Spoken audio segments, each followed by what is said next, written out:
This program features live coverage of an African safari and may include animal kills and carcasses. Viewer discretion is advised.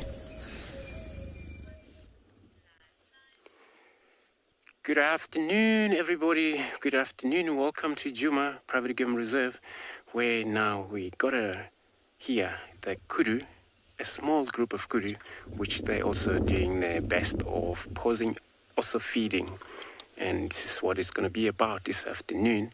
And this is where they're going to be because it's likely open. And of course, it's not cold at all. They might spend time feed, scanning around. And welcome aboard to your very own safari through African bush.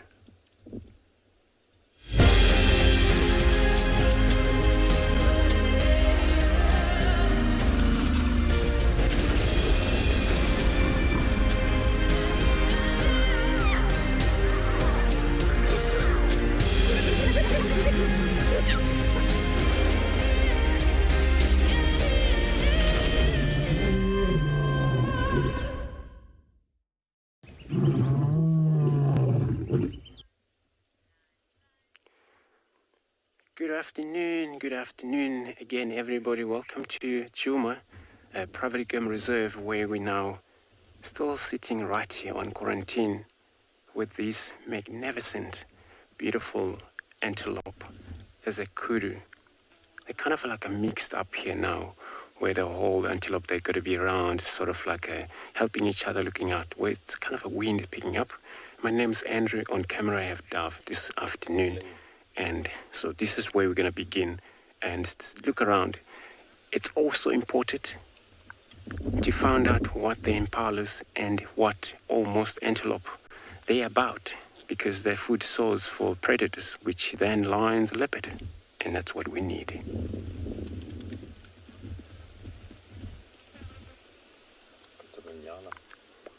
Oh yeah.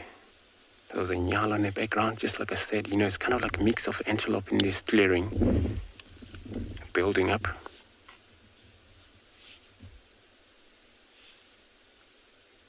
And more of the antelope, they may come out, since they were vanished into the wood where the weather was bad since yesterday. We're sitting on a temperature of 27 degrees and 80 Fahrenheit. And remember to talk to us on #WorldEarth on Twitter, at FC on YouTube. If you're under the age of 18, you can pop us an email on kidsquestions@worldearth.tv. But also those of you who haven't been registered, you can always register on the World Earth website. Head over to the live Safari page and you can submit your question there and we can tag them for you. And we can answer you right now, right here, live for you.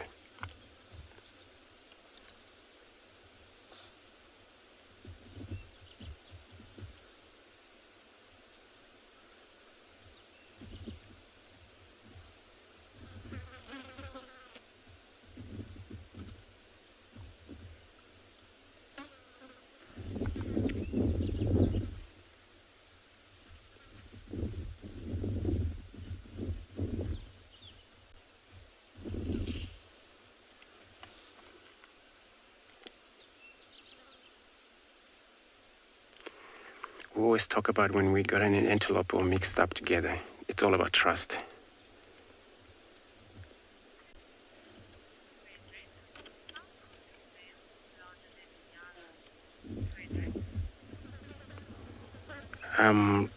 Sorry, Cedric, you want to repeat that question? You want to know if the male nyala is bigger than the female or is bigger than the kudu? I just couldn't get that there.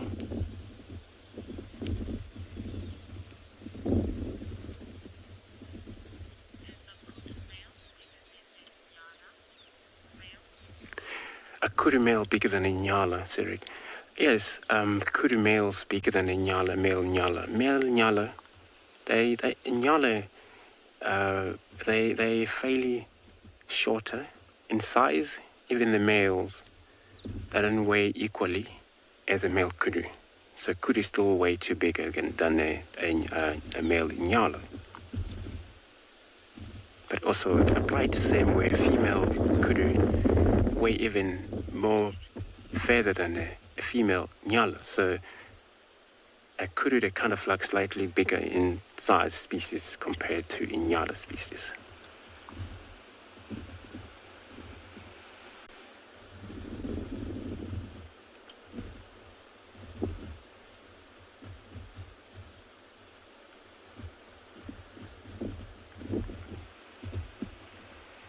But I can tell you the truth that in a kudu, they don't like very open much. They can come out like they're out, but they're going to go back to the thicket.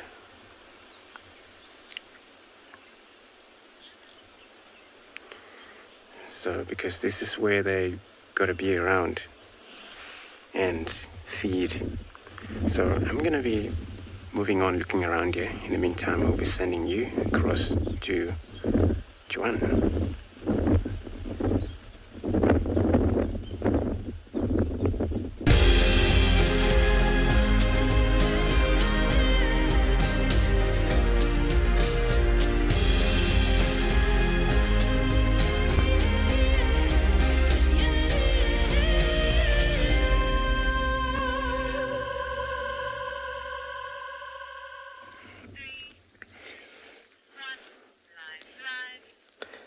I feel like I just want to say, look at that. Just look at that fantastic green Kalahari view. Good afternoon, everybody. I am Johan, and looking at the camera today, and looking after the camera position is Morgan, and we'll be your team in the Kalahari. But I'll just quickly take you back to that beautiful view, looking downhill.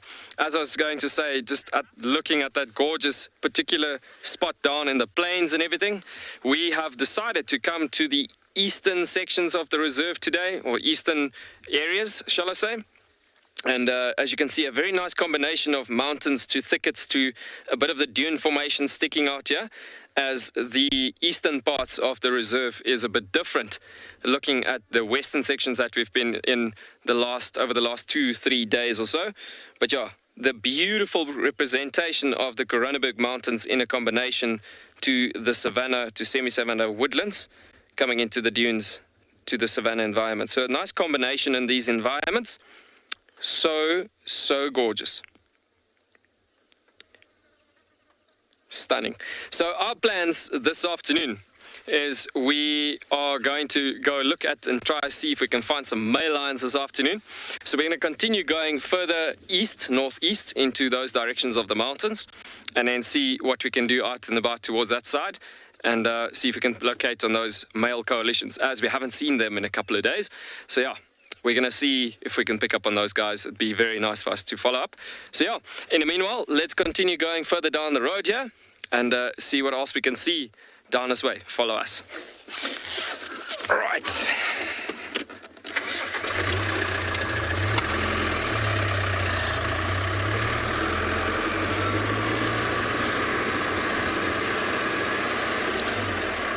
And so with this beautiful, stunning peak that we're coming up to the top of the dune here, the stunning view, we're going to send you over to another stunning destination.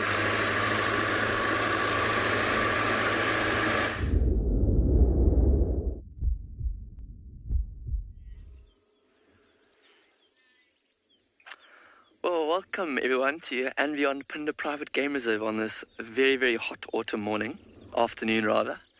It's actually the first day of autumn here at And Beyond Phinda, and there's a slight chill in the breeze, but it's still been quite a hot midday, and we found ourselves a herd of buffalo. Just looks like they're slowly grazing up the slope.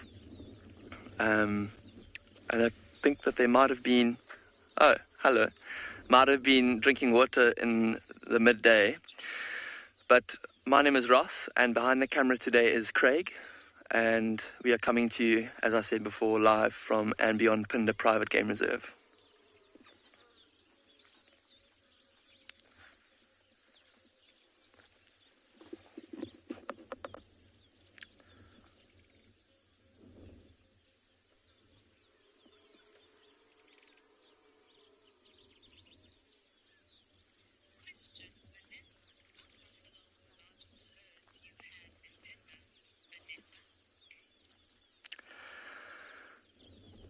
Vanessa, that's a very good question. Vanessa has asked, are buffalo the largest herds we have on Phinda? And we have some quite big buffalo herds, Vanessa, probably close to about 80 or 90 in some cases. But I'd say the largest herds of animals that we get on Phinda are probably herds of impala. I've seen some rather sizable herds, probably around 100 to 120 in some cases. But Phinda, because it's quite full of a lot of nutritious food for most herbivores, they don't need to sort of congregate around water. They don't need to move in such big herds. There's plenty of space for them to spread out and for small little family groups. That's why I think these buffalo don't get to massive sizes of herds like they are in the Kruger National Park or up in Djuma that we sometimes see. It's because there's a lot of great food and water here.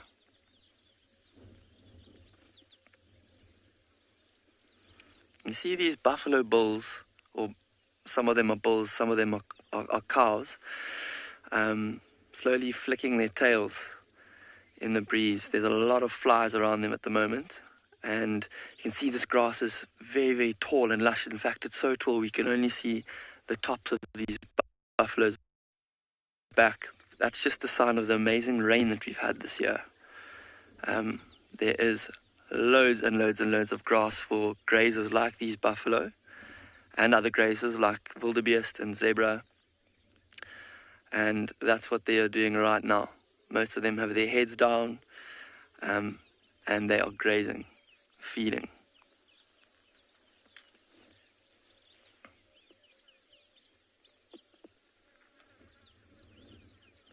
And it's just a stunning, stunning view. Look at the beautiful mountains in the background and the clouds in the blue sky.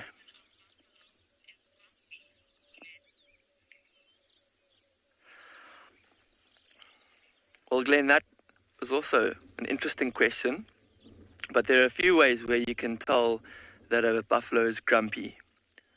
Most of the time, you'll sort of get signs that a buffalo is agitated when it's around you. If they toss their heads or lift their heads to you and snort. But buffaloes generally only really get grumpy if you invade their sort of comfort zone. They don't really get grumpy for no reason, except for maybe some old bulls that have a lot of parasites or sort of injuries that are aggravating them. But buffaloes will only generally get grumpy if they see you as a threat. Sometimes they'll actually, if you are really getting a bit too close to them, they'll walk towards you, throw their heads and snort as a herd. And that's how they defend themselves, or defend mostly their calves from predators. And that's why they live in big herds like this. If predators are around them, they will bunch up into a tight group and with their calves in the middle, and they will rush towards the predators to chase them away in their numbers.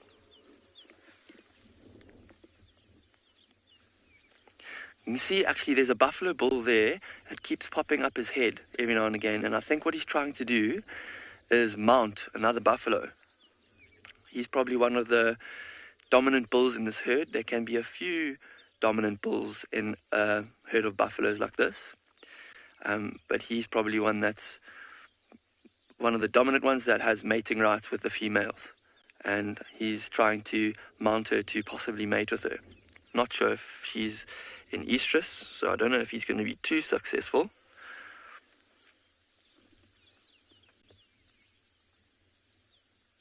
But it doesn't look like he's trying anymore. Maybe she's not liking his attention too much.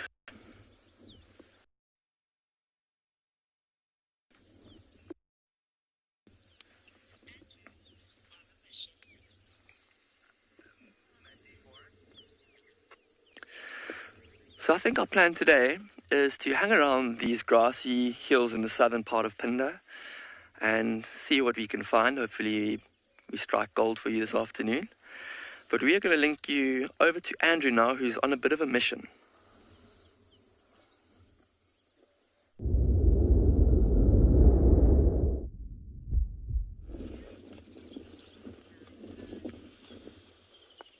Good luck, Rose. And we now here at the Treehouse Dam, and we got a beautiful hippo sitting inside the water, but their head's up, the whole kind of like top of their body's up. As you can see, it's a lot of terrapin already finding their warm position.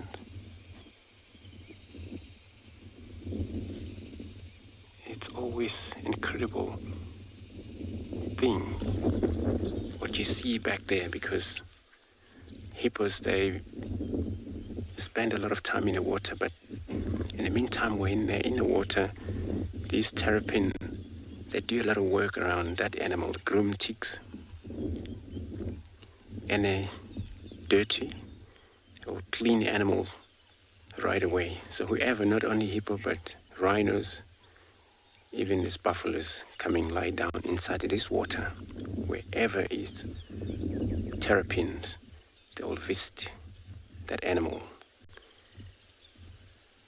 They kind of like a feed on meat as well. So ticks, those parasites that it's within the animal.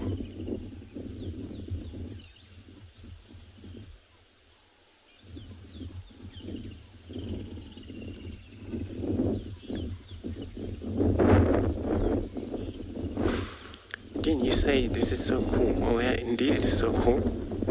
And I always agree with you when, if you were a hippo or animal that you will cooperate with such a small creature like that.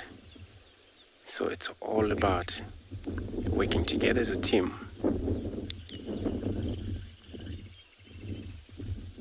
Those animals forage through these grasses, they carry a lot of a parasite.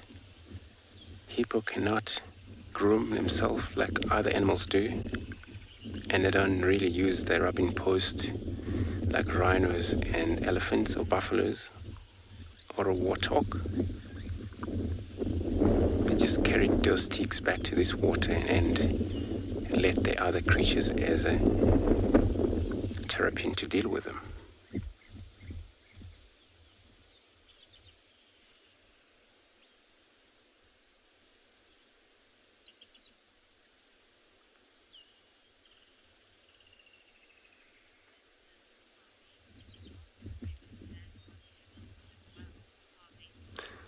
Harvey, so you're asking if oxpecker will land on that hippo? Yes, indeed. Definitely, if there is any sign of this bird, oxpecker, they would land right on top or any other part of that body of animal there while this terrapin is still there. It wouldn't matter to these birds to land right on that animal.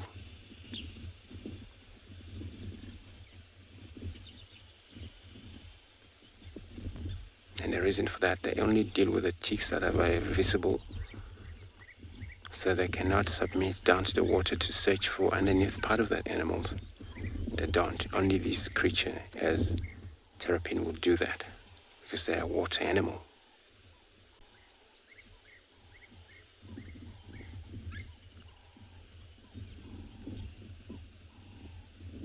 But oxpecker, they can also take a drink from sitting right on top of that hippo.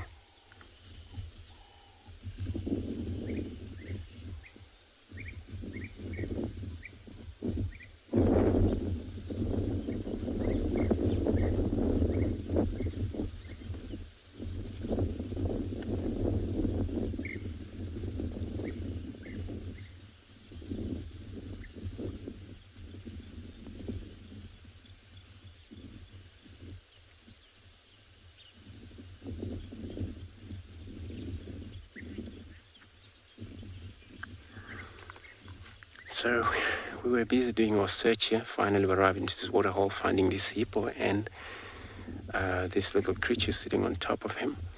And we're going to carry on, do a little bit of a search around, hopefully for Kalamba, because it's her part of the area to operate.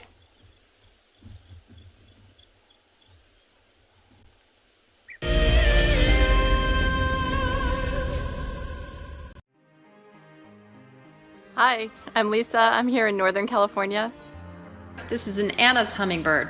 We love seeing him because he brings a little magic and energy to our cold, wintry backyard. In the winter, they politely visit one at a time, but in the summer, they gorge themselves in groups to prepare for their long migration south. As the hummingbirds fly south, over 1 million of these Canadian geese travel the Pacific Flyway from the Arctic to spend the winter with us. They like wetlands and we're in a drought, but they seem pretty happy on the dry bank of Folsom Lake here. This has been a tough year everywhere, but one good thing was we found Wild Earth, who encouraged us to relieve our stress through nature. There's a saying that a distraction is momentary, an escape helps you heal.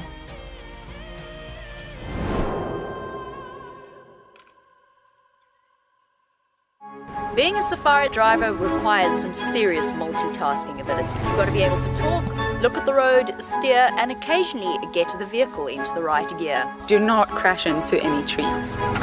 Oh, Just jump into the car and hope for the best, and you'll see where it takes you. No, I'm just kidding. I'm surprised they're moving as fast as that didn't go well. Who is the best driver?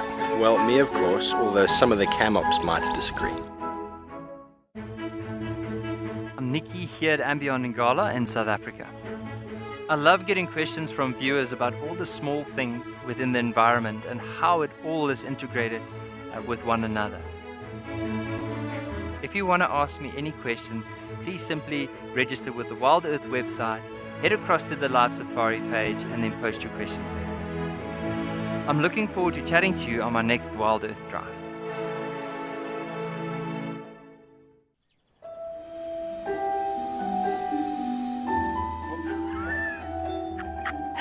It just pretended to be dead. Oh, that was amazing.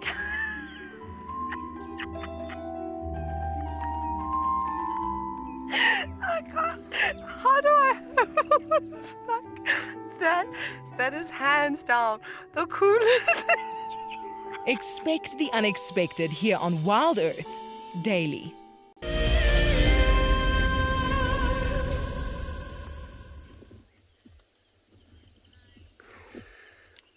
Wonderful. So as we decided to move on, that hippo trying to kind of like slightly reposition, all we see in these little terrapin, we're all about to just slide down to the water.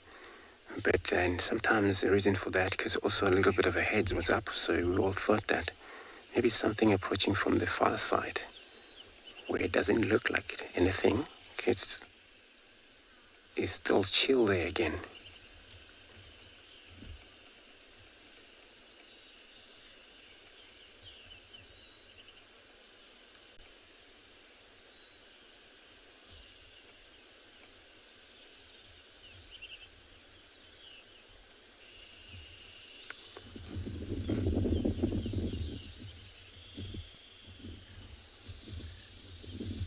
This is the male hippo that is always occupying this treehouse dam.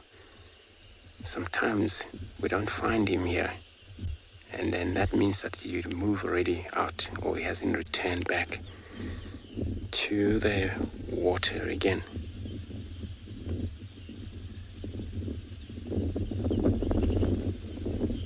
Because they do that.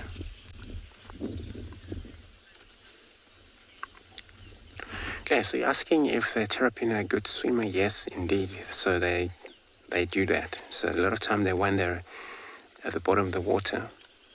Oh, beautiful hippo. Now it's showing off a little bit.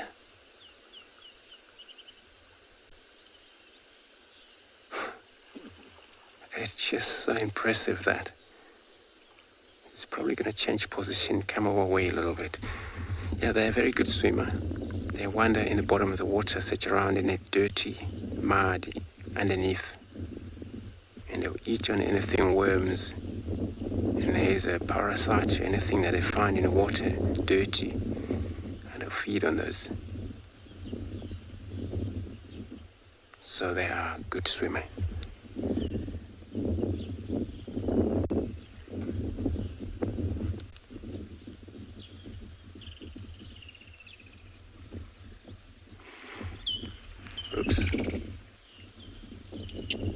So we're gonna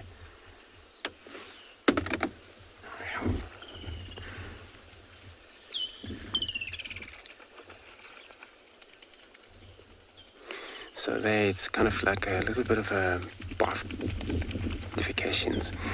And yeah, I'm gonna send you across to Lauren.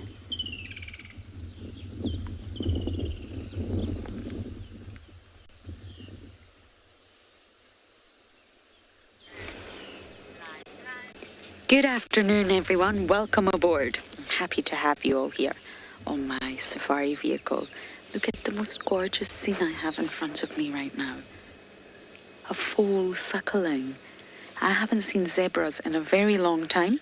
We did lose signal for a little while, but luckily signal found us. The joys of broadcasting from the wild. It found us. My name is Lauren and I do have Impa on camera today. And we've came to Buffelshoek. Yes, I haven't been to Buffelshoek in quite some time. And so far I can see 4 zebras. And there's obviously a mother and a foal, which is very sweet. So lovely to see them. I go through phases sometimes of not seeing zebra for a really long time and then seeing them all of a sudden. And I was actually shown an awful video on Instagram or something like that of a stallion, a male, actually killing a foal, a very, very young foal, drowning it in the water. I couldn't watch the full thing. I couldn't go through with it. I don't actually know if he was successful or not. But basically, when it comes to zebra, they have a harem. Like many organisms, hippos are the same, and even reef fish. There's lots of reef fish that also have a harem social structure. And when a new male takes over, if there's young foals that are not his innate biological drive is to kill them, which sounds incredibly sad. It's just not viable for him to invest and look after offspring that are not his own. If they belong to another male, just like lions when they do a takeover, comes in, kills all the youngsters, and of course then it's time to mate with the females and have offspring of his own. It's a very difficult video. As I said, I couldn't finish it, but it showed the harsh realities of a takeover in zebras. Lions have a terrible sort of reputation for infanticide, but it's not just lions. It occurs across the border. And when males are young, and they start to grow out, they actually leave of their own accord. They're not driven out of herds, they leave of their own accord, and then it's time for them to sort of make their own social structure. They'll start interacting with females. If they can't find any females to accept them, they'll create bachelor herds. And then slowly but surely they'll create their own harem over time. Isn't this lovely? I do have another riddle for you today, so do not worry. It shall come a little bit later.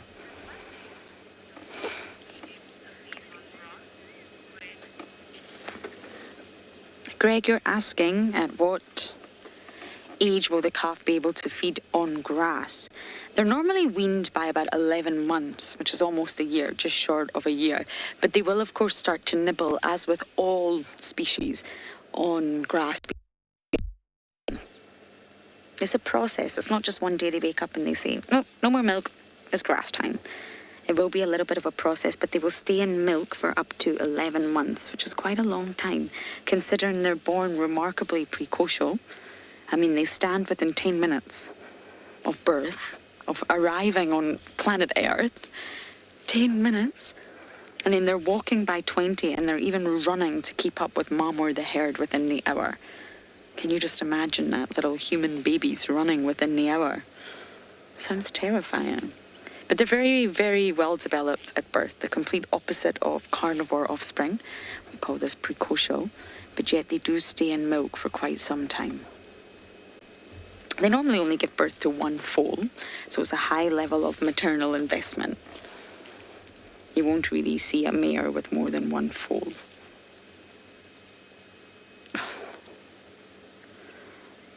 And it's very, very hot.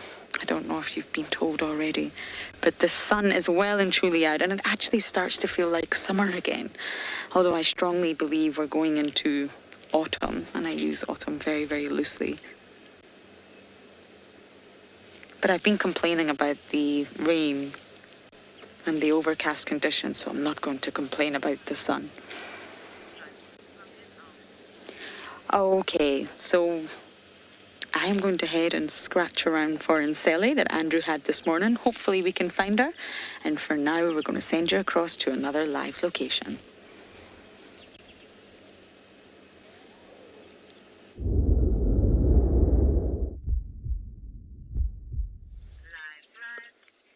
From the one stripey event to another stripey event. Look at that, guys. So beautiful seeing this zebra mother with the foal actually just to its side there. And just seeing these guys in amongst this area with a stunning landscape. There we go. The little foal is coming out to the left-hand side, but just so gorgeous with that red sand of the Kalahari and the stunning mother plant in the backdrop with the Koranenberg Mountains in it all. Isn't that just so gorgeous?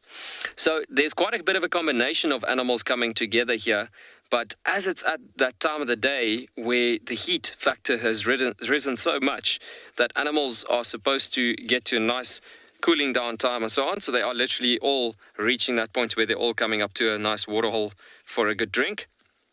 But yeah, we pretty much ball close and back to that waterhole where we had that nice pride of lions the other day. Actually, there is actually a couple of kudu as well as springbuck out and about over here in the spot as well. And once again, it's just a nice conglomeration of a temporary association of a community of many different populations formed up here together for safety in numbers. From the one stripy character, this is quite interesting looking at the stripes on these kudu. The stripes are very broken structured formations as opposed to the very constant banding of the zebra, for instance. It's two different disruptive markings that makes both of these species of animals in their given environments where they truly belong to help them blend in with that environment. So the kudu, living in a thicket bush environment most of the time as they are browsers, that is called a Harlequin principle, meaning it's a broken striping formation as it is. Then the partly colored principle being on the zebra, being a constant banding of stripes, helps them to blend in with their savanna environment as they are bulk grazers. But yeah, there you can see those stripes to help them blend in with the thicket woodland environment as they are feeding on the leaves of the trees mostly. But yeah, we've been touching the subject of animals having all these adaptations in the desert environment, being able to survive in the Kalahari's ecosystem. And in that conditions, it's like, it sounds like a sort of a repetition, but the thing is that it's very important to understand the importance of animals surviving in these ecotypes and ecosystems as it is, because this environment is quite a tough environment to live in. So it's very critical for these animals to know what to do to survive out and about. So just if we can go back to that zebra quickly, it looks like he's now gone to that plains at the back there. Just walking through to there we go, just about to disappear as well. Eish, man, there we go. So it's just going through to the back of the tree as there's another one that's just about to appear. Very interesting on zebra, and this is a very strong theory that black and white stripes, and even with the shadow stripe on these plains zebra, is that the black stripes, as we've been talking about coloration on stripes of zebra over the last couple of days, is that these zebra, there's another big, beautiful one, the black stripe attracting the heat, the white stripe is actually reflecting the heat. So again, forming these convector currents that floats on the skin, theoretically should be cooling down the entire skin. But just to keep that in the back of your mind, thinking about how zebras are bulk grazers, now you're going to think, how do I hop from that topic to something else completely? So what's quite interesting on this is actually thinking about how finely, I want to say, crafted and made are these species in that situation, from the point of view where you have the stripy formation, and then actually thinking about the grazing factors that comes into there. Because when a bulk grazer, being a zebra, eats on large quantities of grasses as it comes through, they would build up a huge amount of gases in their stomach, as they are hindgut fermenters. And being a hindgut fermenter, it literally means through into a big open enzymatic stomach, and then from there it goes into the long intestine with the cecum and the colon, and that is pretty much where your true fermentation processes take place once the entire digestive structure passes through that entire process. So once it reaches that fermentation process in these hot climates and in these environments where they are practicing a lot of bulk grazing, that fermentation temperature is in a way created by the striping formation on the body itself. So coming back to the stripes with the tubular currents that floats on the skin, there is a theory that it says actually that cooling structure on the body creates the right amount of temperature for the cecum and the colon's fermentation temperature to be happening. And in that formation, that is actually so shockingly amazing, thinking about it, how it could all come together in that all in all. I don't know who of you have ever ridden horses before, because, I mean, zebras belong to the Equidae family, which is the horse family.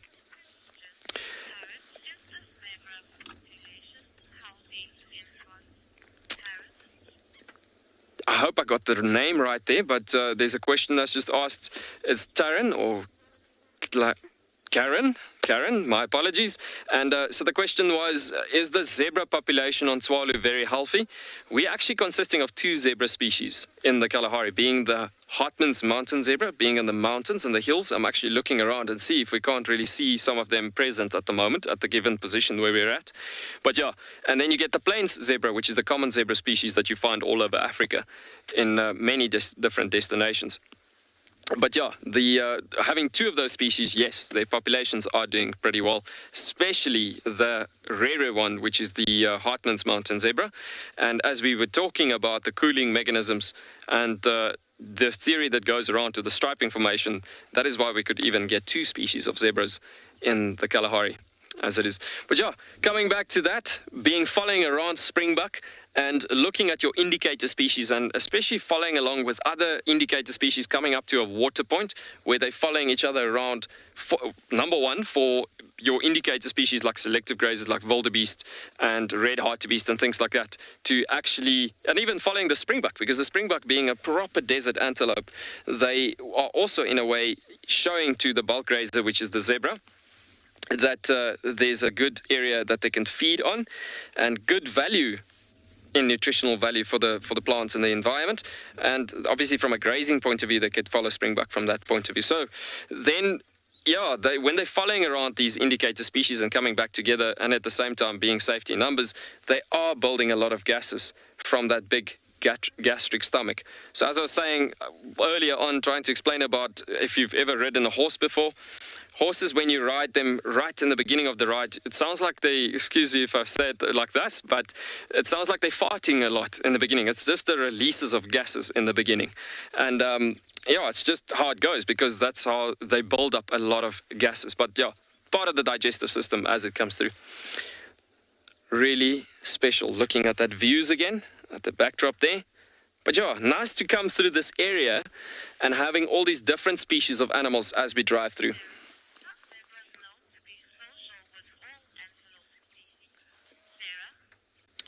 Sarah, you wondering if zebras are social with all different antelope species? You know what? At a given water point situation like this, you would have all herbivorous animals mostly helping each other out, because it is like in that situation where you'll have a lot of predator activity obviously being around, especially in the Kalahari, where you deal with wild dogs, cheetahs, the desert lions.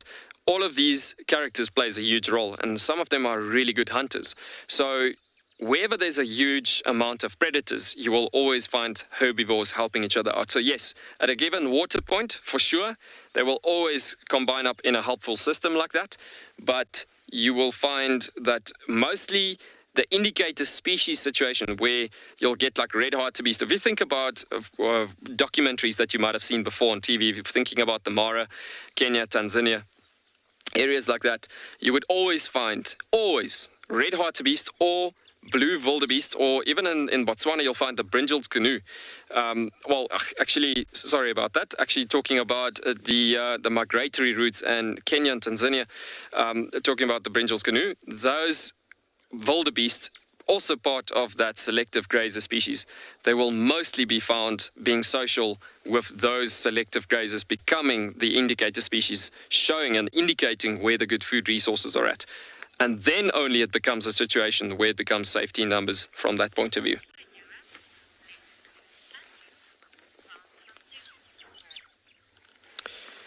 We're going to send you, in that note, over to Andrew with something small that he found.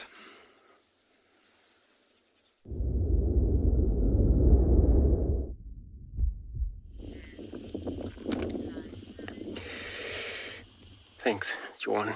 So now talking about the animals being very much social. Over here we got a knob-billed duck, or comb duck. But we're looking at the male, and the reason I'm saying it's a male is because of that knob that is actually growing or swallowing right on top of that beak. That it's actually display a feature that it's actually a male, where female don't have that.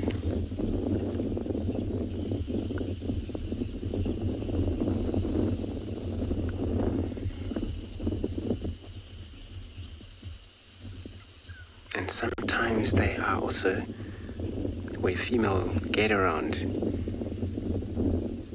in more than one to anything from maybe 6 to 7 female controlled by one male.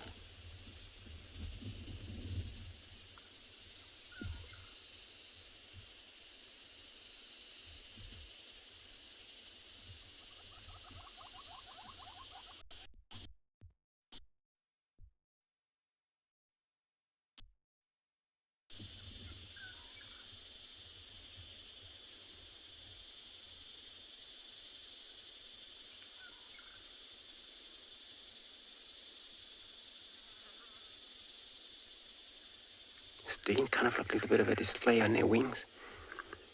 So it's all about the temperatures. When they do that, the air flow back into their body.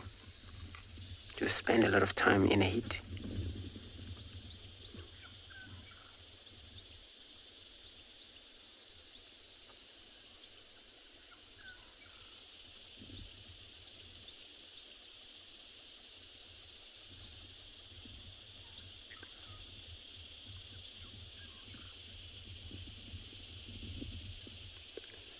I cannot see it clearly, both sides of that road.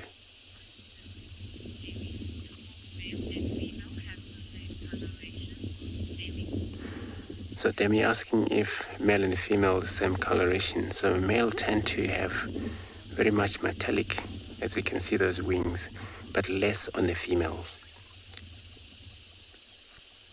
So would it be a male, also male large in size? But a knob always right there. So that knob that you see, it's actually swallowed so much during that breeding season, which is raining season. But without any breeding, that knob, it's settled down a little bit. But it's still there that you can able to identify as a male.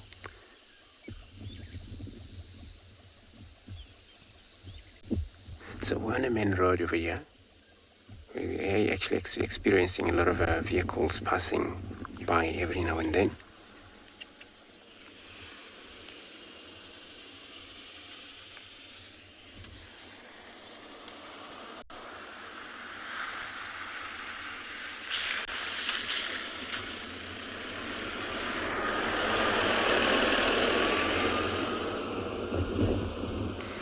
And some say, what a beautiful duck. Indeed, it is a beautiful duck.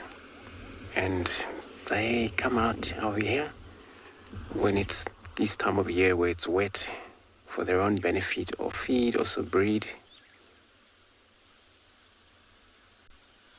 We now compare these to geese. Geese that we see always, Egyptian geese, highly seen spare-winged geese, but they rare, but out here sometimes. Those that tend to be couple where male and female remain together, breed together that way, where these species, male will, owns a lot of females at the same time, breed with them.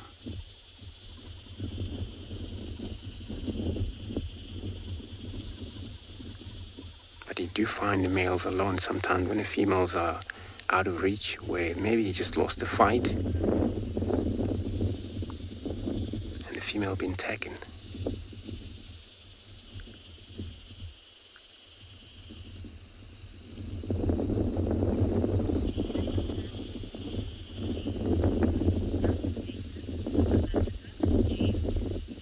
Okay, so you're asking if they're native to South Africa. They're pretty much in Africa, and they move around wherever it's wet. And that's what they are. So they're regionally around pretty much. And only in the winter where they actually disappeared for that 4 to 5 months away from us, because then there's nothing they can feed, but they got to be around wherever in Africa where there's so much of green water.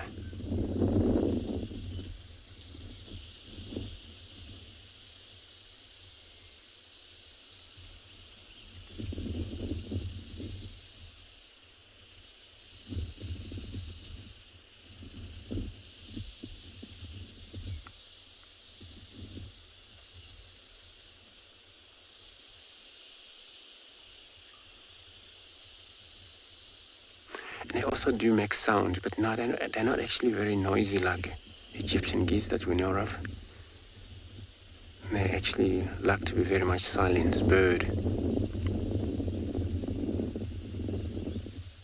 But they do actually make sound when they want to.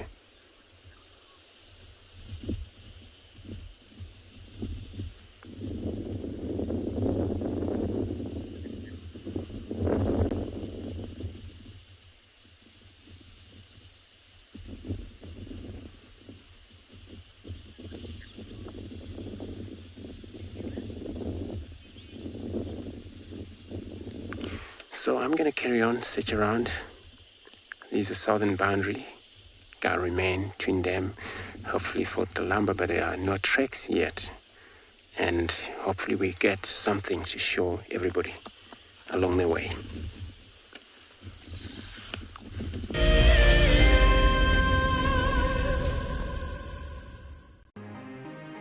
It's the month of March and Wild Earth is offering you the chance to win a brand new prize. Sign up to be a Wild Earth Explorer and you could win a 5-day Eco-Training Ranger experience for 2. Eco-Training is the pioneer and leader in safari guide and wildlife training in Africa. The lucky winners can look forward to approaching dangerous game on foot, tracking and 4x4 driving, learning about animal behavior, and even spending one night sleeping out under a blanket of stars. In addition, you will also get the exclusive opportunity to join the Wild Earth team on the broadcasting vehicle. Sign up to be an explorer now, and it could be you that wins this life-changing experience. Terms and conditions apply. Sometimes love wants to make you sing. And sometimes love wants to make you bow and fan your wings to your bow. For the southern yellow-billed hornbill, these are signs that love is in the air. These birds are destined for a season of monogamy at least. Breeding pairs are in it for the survival of their chicks. But before love commences, the male needs to woo his valentine with food in the form of nuptial gifts. My name is Ross and I'm a field guide at and Beyond Phinda Private Game Reserve. I love getting questions from guests on Wild Earth because I love sharing and learning information about nature with new people, and it also makes me feel like you're all joining me in real life. If you want to ask a question on Wild Earth, then you need to register on our website.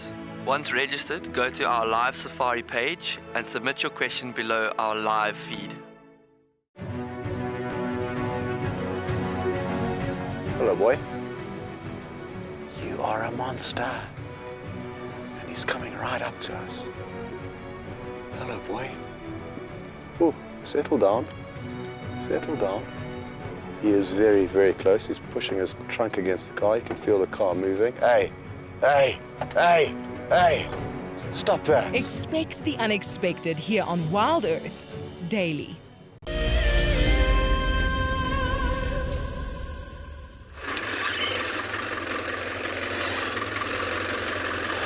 Welcome back, folks. So we are on the trail here for one male lion by the looks of it.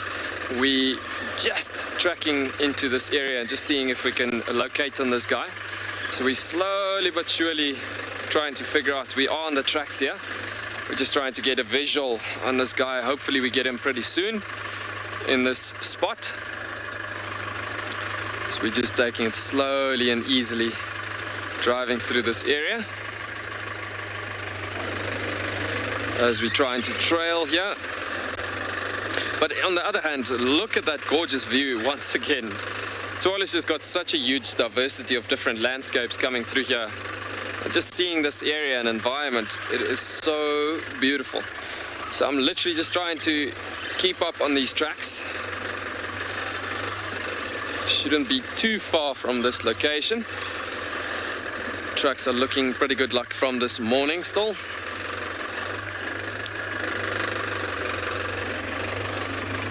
Trying to figure out what's happening here.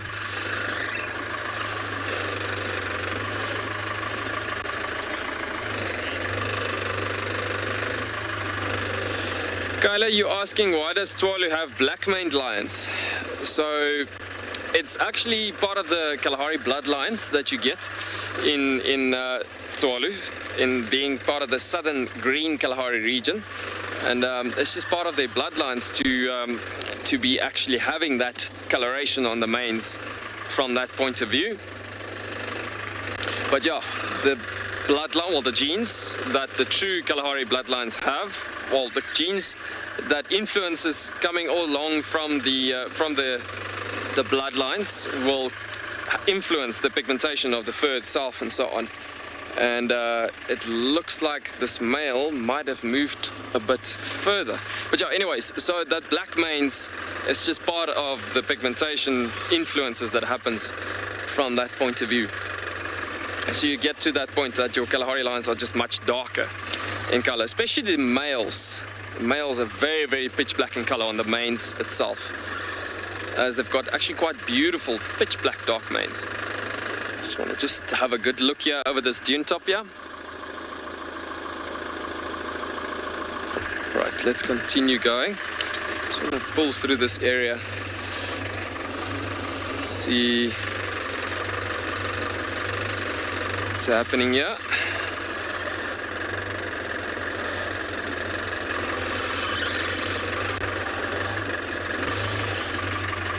Where this male has gone to. It looks like he's been around in this area as we've had the tracks coming through this potential spot here. I'm just trying to figure out where he's gone to. A couple of zebra tracks. It's coming through from that point of view. So as I was mentioning a couple of days earlier, and the thing is that with finding animals in the Kalahari it's very important to stick with tracks, as it'll show you the point of view of where they've gone to. Thinking about how far animals could walk as well in such vast open spaces. There was a vehicle in this area as well this morning seeing these lions here, so now we're just trying to figure out where have they gone to from here. So we're trying to see the tracks as well as they shifted along around this area. I mean, obviously as the sun's been in that position this morning, it would have been coming over from the east, going over to the west.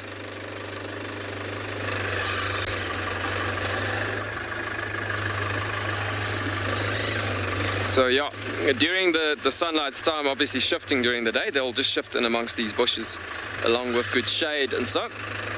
So we've had the tracks coming into here, but now with this vegetation here, it seems like it's been disappearing on the tops of the bushes here.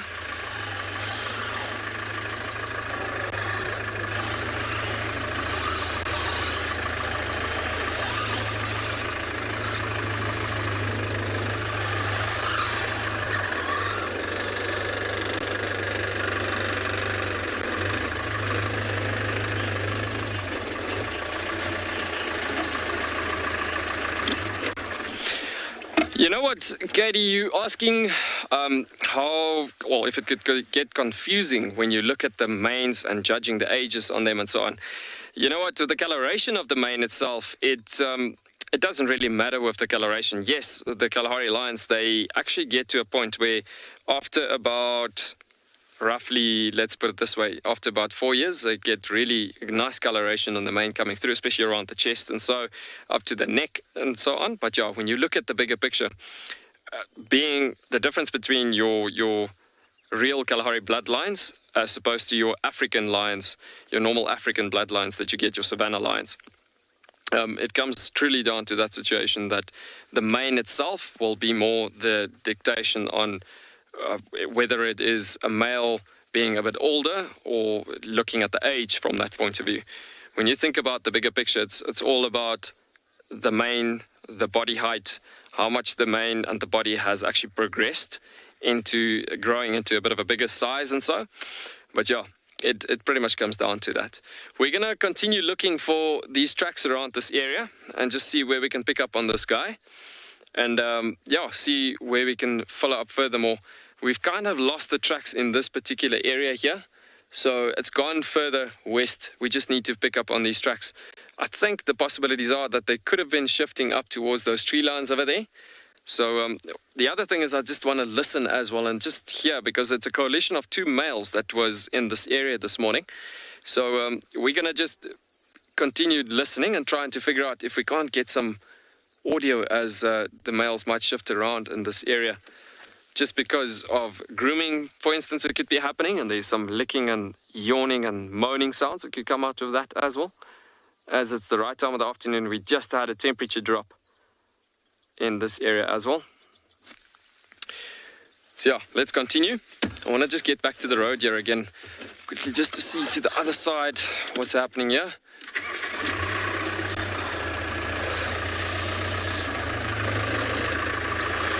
So let's just slowly pull back to the road here again, because we still had 2 boys in this area this morning. There's actually on Tswalo, there's 3 predominant male lions that comes through every now and again in this particular area. And so the 1 male track was going out this way. This is why I'm gonna just get back around to the other side and just see if we can't pick up on the other boy maybe from that particular point. Let's just take a turn around the corner here. Now, this is very interesting. I mean, there is a very nice set of tracks. I don't know if Morgan would be able to frame this.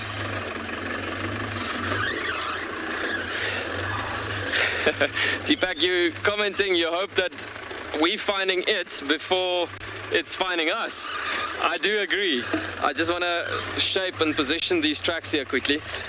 I do not see this male line, but I just need to show you these tracks just in comparison to the sizes here. I see the track of this male going out further in this direction, but this is a very nice clear track. Is that good enough, Morgan? Should we position a different track here maybe? But just out of a interest point of view, it's on the edge of the vehicle there. Okay, let me try to reposition here. Again, quickly just create a bit of a further distance. We are quite close to these tracks here.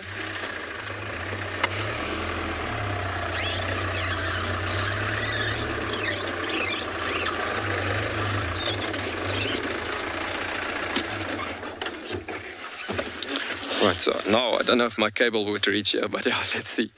So I'm going to try reach there. I won't be able to, but yeah, if I can point my finger towards that track that you're looking at there, you can see the 3 lobes at the back of the track. And if I place my hand out in that direction, it is really cool actually looking at the sizes of these tracks. I mean, being rather large, looking at that 1 male that moved out that way, as opposed to your if you look at the actual, let me just get a grass stalk here.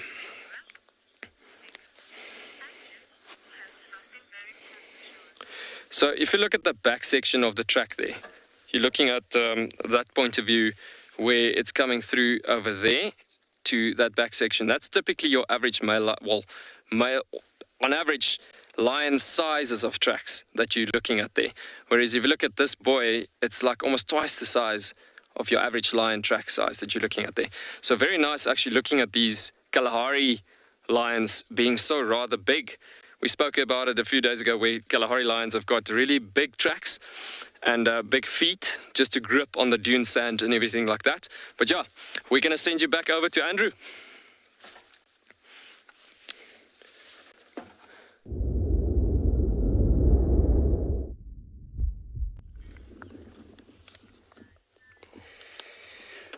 Cool, so now we got it looks like a sound of a warthog. More than one warthogs that they're out there about feeding right now.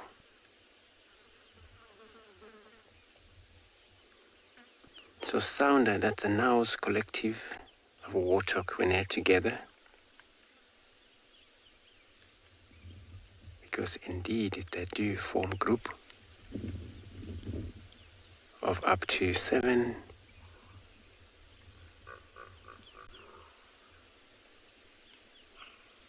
We just heard a hippo in the background as well.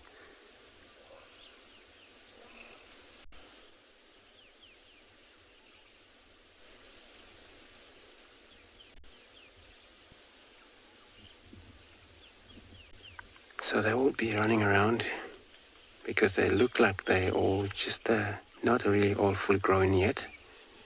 They're still young. So for them to be able to see far, they have to raise their head, but unfortunately they're very short neck.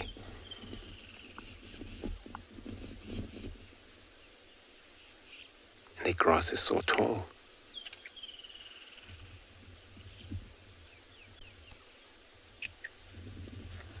So we're gonna roll forward. Hopefully we'll get another look at them again.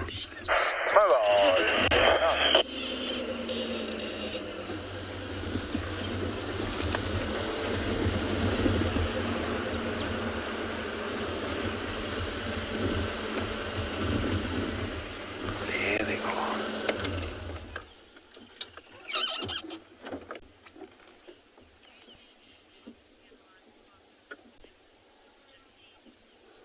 Just then, so you're asking if a warthog can run faster more than a leopard.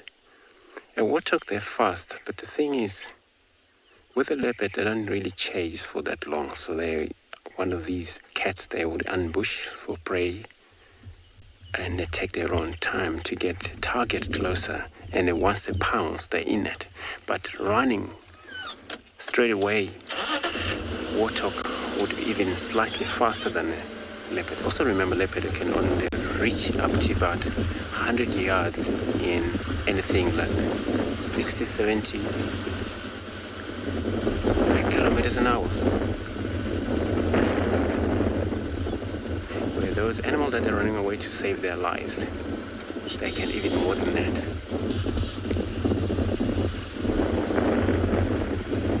So they're moving into very tall grasses where there is a visual very poor. But we're going to visit the watering hole here. It's wind already picking up.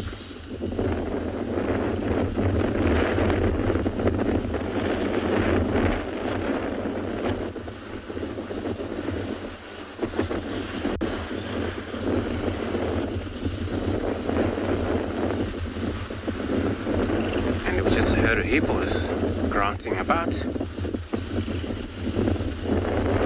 So maybe there is a hippos in this lake.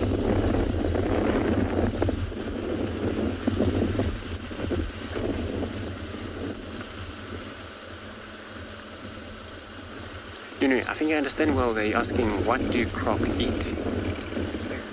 Warthog eat, sorry. And they're vegetarian. So they would eat shrubs, they would eat grass roots, short warthog, yes, indeed. So they eat grass, short grasses. What you see there, if you have enough to see them do that, they shuffle the ground with their very strong nostrils. And for that to get grass roots, also a short grass. So they're grass eaters.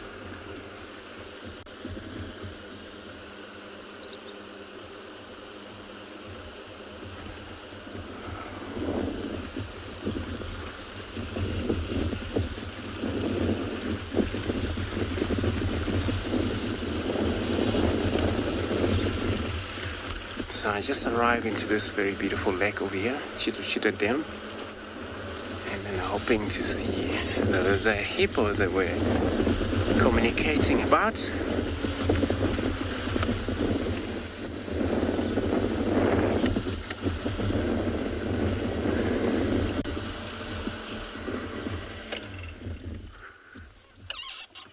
It's a big lake here, but maybe I don't see any hippo close to us.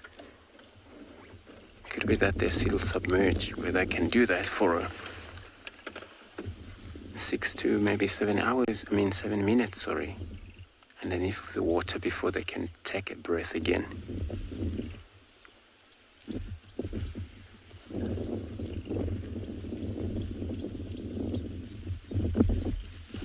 It looks like we've got a two.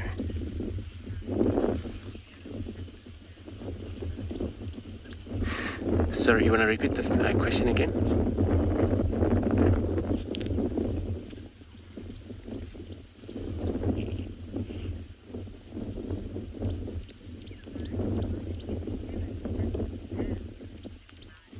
Levi, so you're asking if there is a heron in this dam.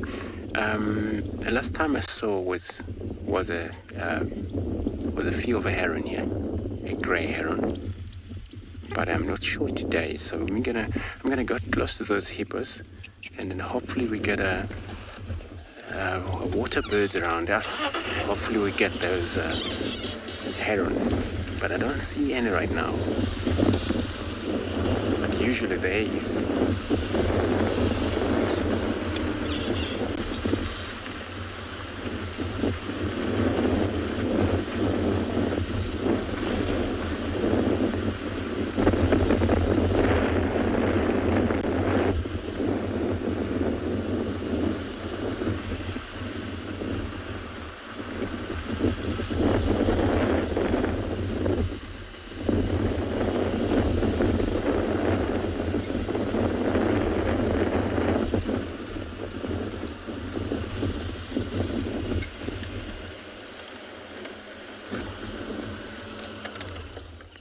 So we get now a closer look at these hippos. So keep an eye if there is a heron in this dam, which I don't, because they're quite usually visible, because they're always close to the water or walk around the edge of the water. So maybe while we're sitting here with these hippos, they will show up, because they move from dam to another due to the hunting.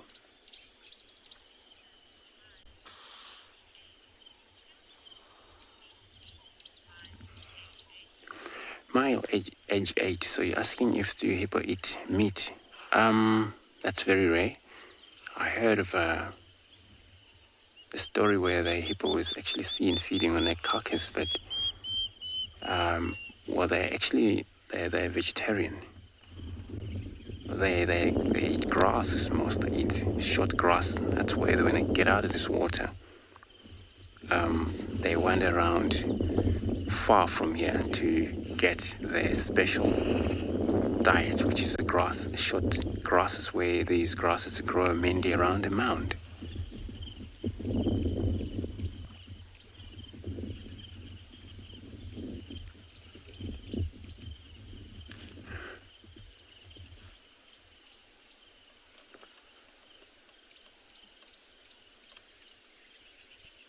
There's a green-backed heron, I think, that land. So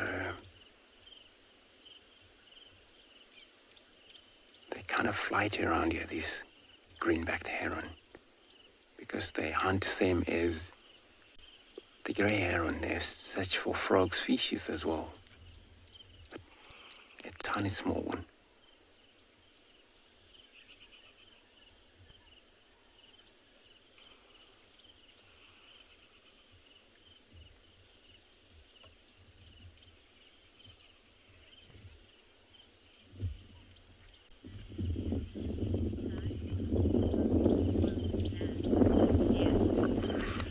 Again, so asking if the hippo die in the water or inland, so that's depend on what situations occurred. Due to fight or infanticide, where maybe bite each other so bad, maybe this one of the fight for a territorial. There's a chance that may die, maybe on the edge of water. But due to diseases, it's when they lie in a shell of water or die far outside of the water. But if they ever die inside the middle of the water, that's going to be maybe it was very much a quick death or heart attack or anything. Well, animals would have those kind of issue with heart attack. Beautiful yawn. Look at that. So yawning sometimes all about exercising their jaws. Could be maybe a warning for us because we also hear.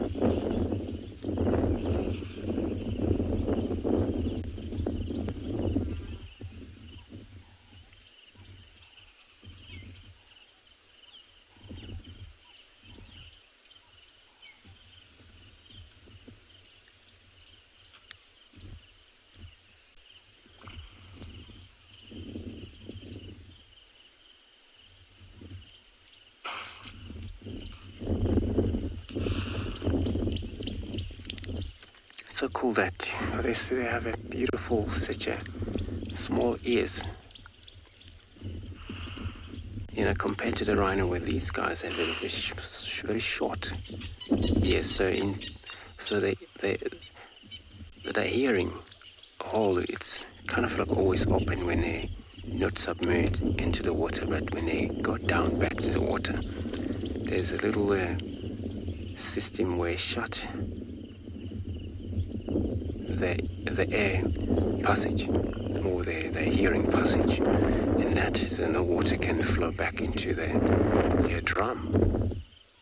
Then every time they pop out again, but apply the same with the nostrils. They shut off and they go down, so they don't breathe when they're inside or submerged. Only do that when they pop out again. That's why you hear when they open these little valves that they shut their nostrils, it's kind of like a pop.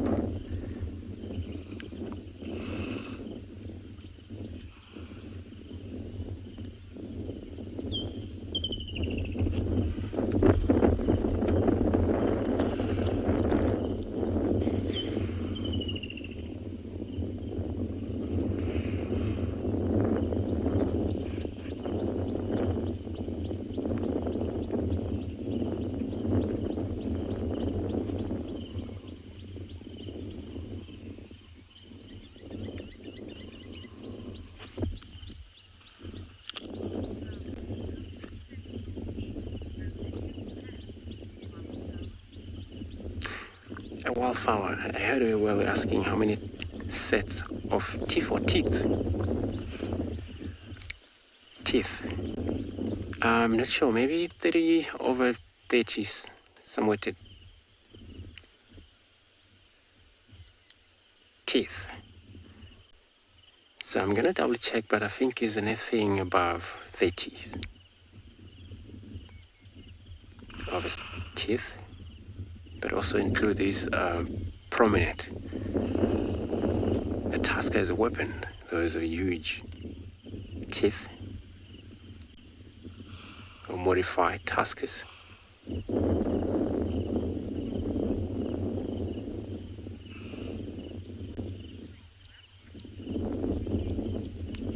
So we're gonna stay put and see what this hippo does.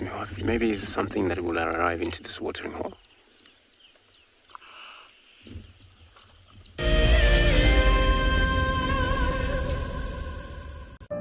Wild Earth is launching a brand new bushwalk from Pridelands.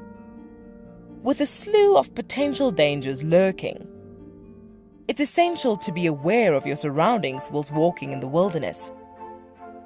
20 yards away from one of the most endangered species. This is a big bull. What a moment, what a close encounter with an Ellie bull. He's just over here now. He's moved completely away. Being on a bushwalk and seeing a leopard, I mean, it's ridiculous to be this close to a leopard on foot and for him not to run is absolutely insane. How crazy was that? Through the gap there is just the back of the head of a male lion. He is absolutely unaware that we are here right now. I'll tell you, seeing lions on foot, it definitely brings out the caveman in you, this little scared human being. Riverbeds are a great way to find water, and look for places where elephant have excavated hollows. You can then dig into the sand, and after a couple of feet you should find damp sand, which then can be squeezed out or siphoned off for water. And with water being one of our scarcest resources, it is a good idea to conserve water where and how you can.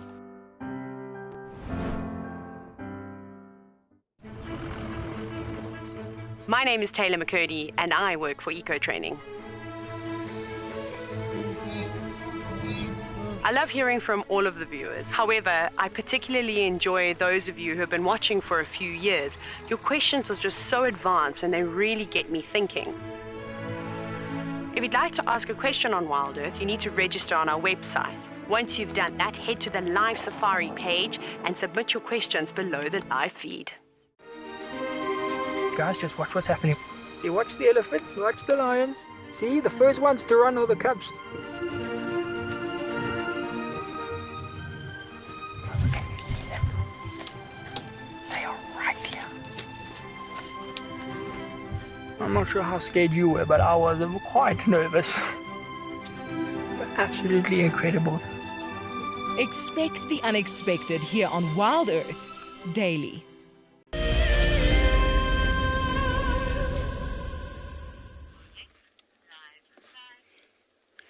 And how is that for camouflage?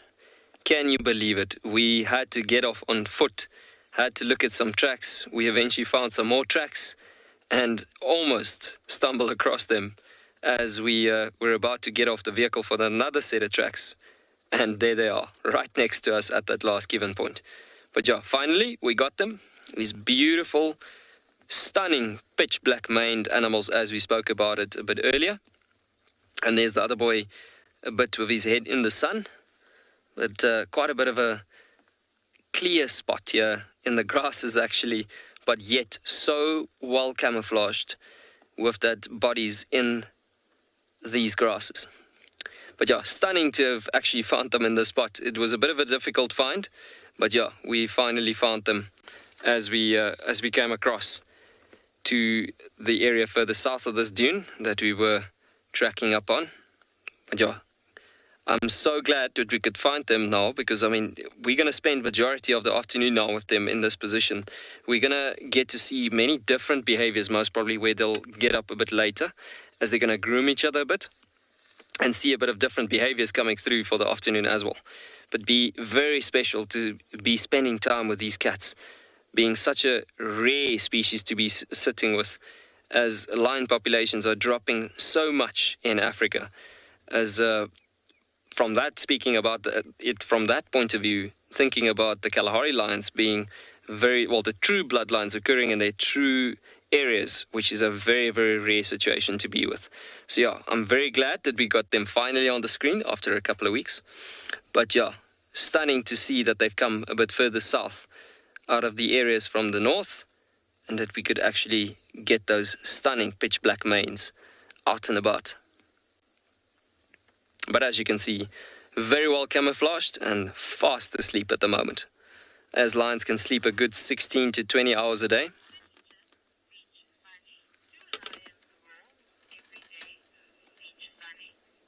Beach Bunny, you asking if lions are roaring every day?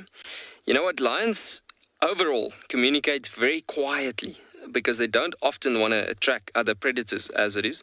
But you'll get to times where certain times that they say, for instance, a coalition of males have split from a certain incident that happened or whatsoever, then the next day they will definitely roar and contact call for each other again.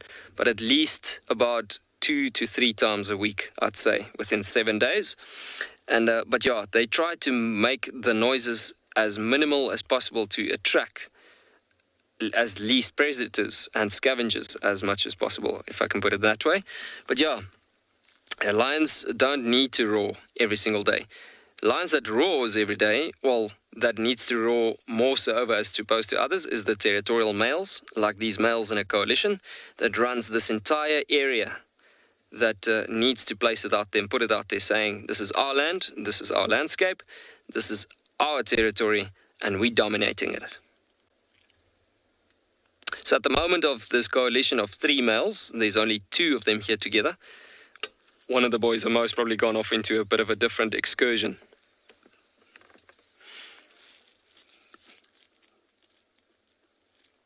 But I'm so glad that we could find them at this time, so we can see a whole range of behaviors as the temperature is going to drop later on in the afternoon.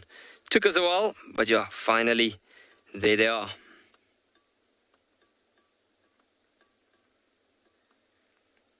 So as I was saying earlier, but with sleeping a long, huge time of the day, lions obviously got a huge, high diet in protein. So if it's the same as us going to a nice steakhouse or a good restaurant, you eating a nice piece of steak or whatever, or a big piece of steak, or meat from any form, then you feel quite tired after a big meal like that. You feel like you could go to bed anytime soon. So same situation happens here, where these males having, or any lions, oh, there, look at that yawn. He's going to roll onto his back. Look at that. So yeah, same situation happening, where they got to sleep the right amount of hours during the day to, well, and all given times, for the next time when they get active, so they have the right adequate amount of energy for the time whenever they get active next from that position.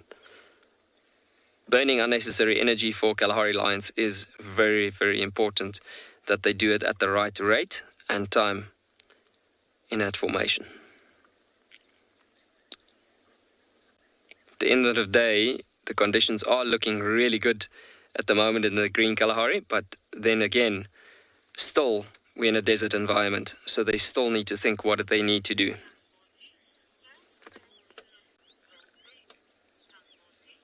Come, Dorothy, you asking, well, you're actually commenting saying that those paws are looking so big. It's exactly what we spoke about earlier, looking at those stunning tracks that I was trying to explain about the sizes of the tracks and the big paws and the big feet as they walk through the dense, loose sand of the dunes in the Kalahari. And it truly comes down to that these feet are adapted to walk in this dense, thick sand, or shall I say loose sand on the dunes. If you go for a good 2 to 3 kilometer walk in these sands, yes, it makes you really, really tired. It feels like at some point you just want to drown yourself in water, like constantly just throwing water over your body and trying to cool down, drinking a lot of water and so on. But yeah, it makes you think how much stamina needs Kalahari lions to, does a Kalahari lion needs to have to survive and walk through these sands? And but the other thing is, then the bodies, by nature's ways, will adapt to their conditions that they need to deal with. But so special having these desert lions in front of us right now. Even though they're fast asleep, yet again, we're sitting with a stunning rarity of a species.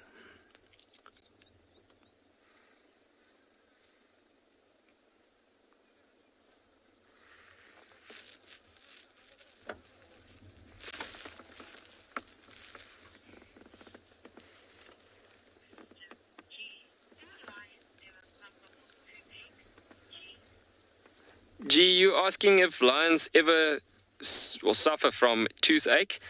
You know what? We've actually had an incident, and well done in asking that question.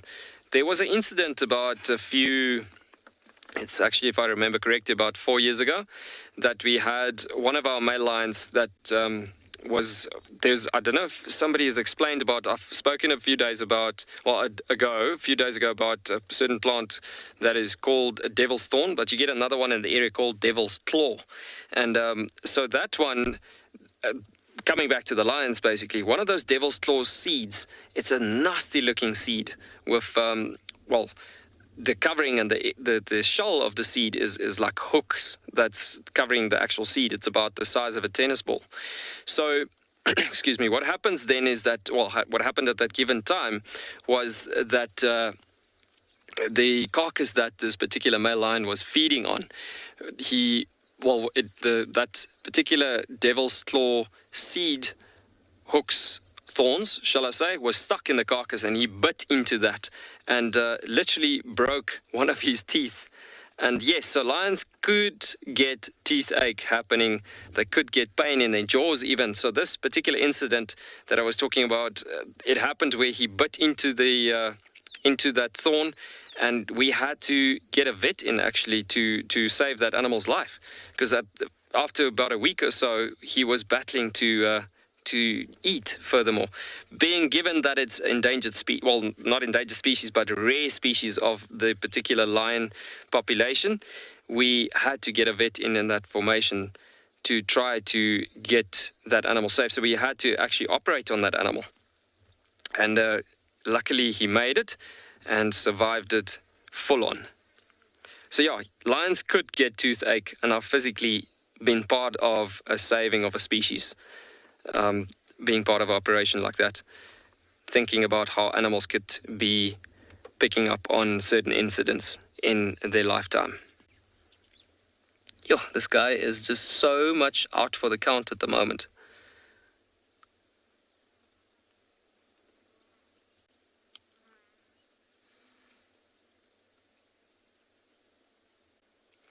So I'm thinking soon that male, that his head is actually glowing in the sun, he will be soon getting irritated by the amount of sunlight he's actually facing there at the moment, and he's most probably going to get up anytime within the next 5 minutes or so to shift position to another shady spot, as I can feel the sun is baking on all of us at the moment.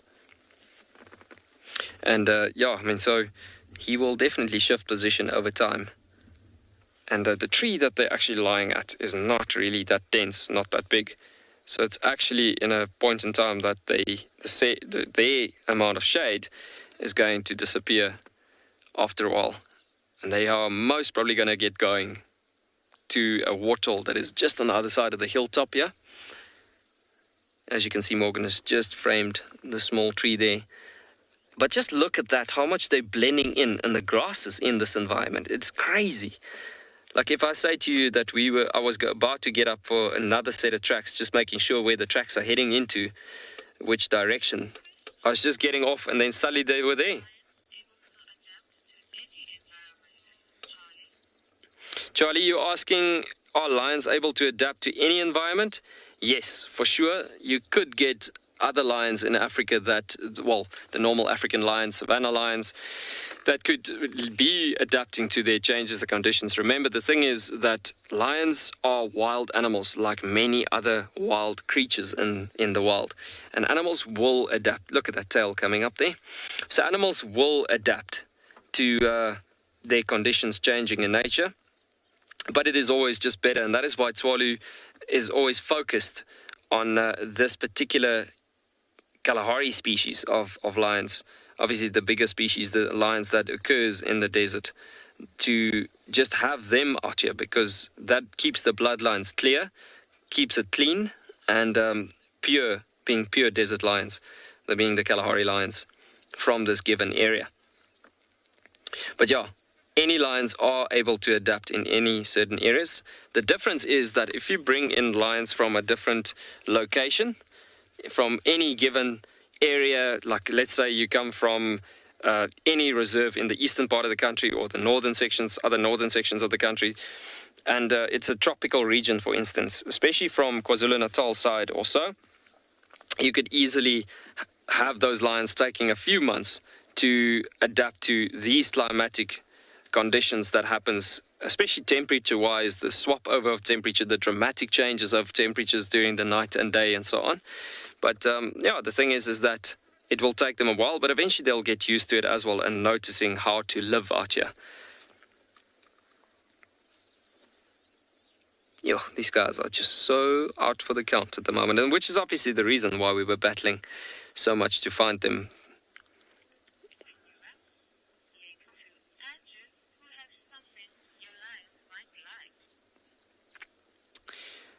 And at this point, we're going to send you to Andrew, that is currently with something that these lions might actually like, apparently.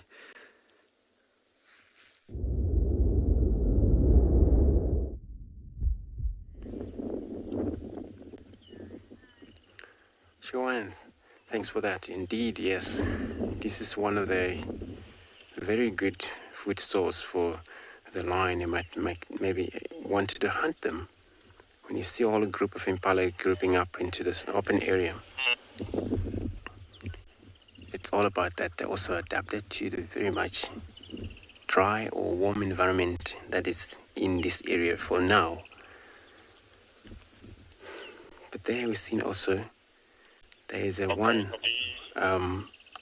wildebeest that is also already joined this group of impalas for safety.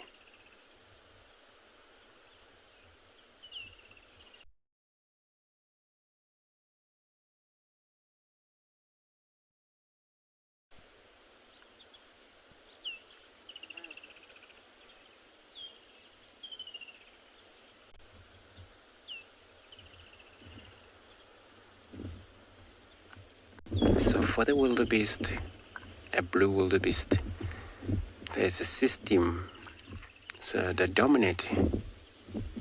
It appear different to most of the other territorial, because they're also territorial. Once the male dominate the area, he might dominate the ground, but maybe not dominate the females.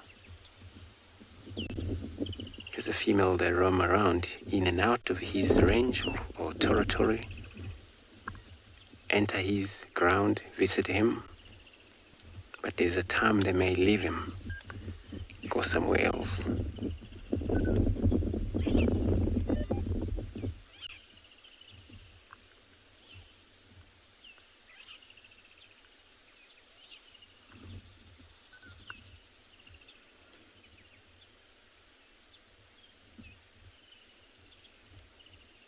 And when they move away from him as the females, they will always go to another male who would also be already set the territory out there.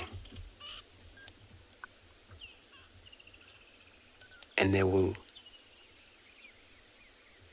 do that around a circle, so they will move around in and out wherever these males are.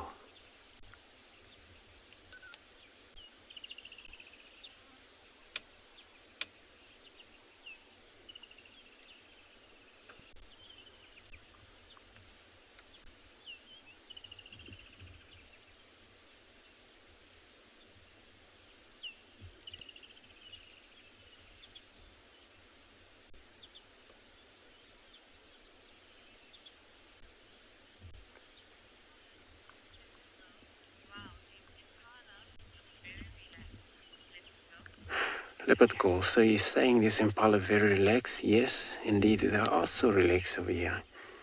And it's just because the whole group and all of them, they all trust one another. And then they all look out here. They're actually in a very good environment where it's a high ground. It's also one of their small runway where it's open. So it's all about trust. That's why some of them already lie down.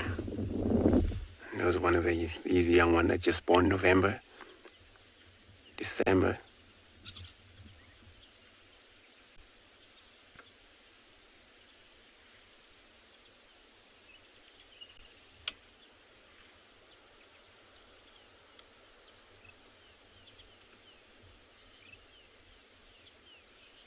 And the wildebeest is right in a runway already, but he's gonna move around with them.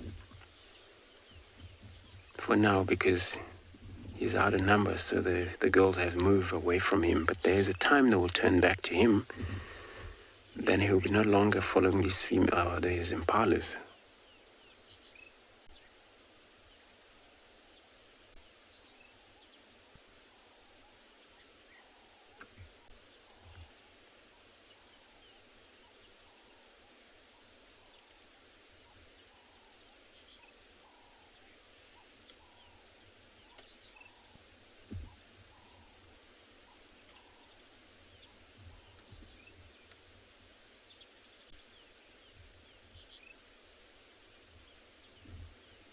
Many antelopes, they display or also advertise their territory where they own the ground, but as a wildebeest, they're more likely to defecate in a spot, to disturb the ground in that way when they do it, and they defecate and roll around in that, into that dirty. But it's also to make sure there's the skin glands is also left on the floor for the female to, or whoever would be around the same species would know that he's in that area. They would have a probital glands, those would rub against these twigs of wood, stump.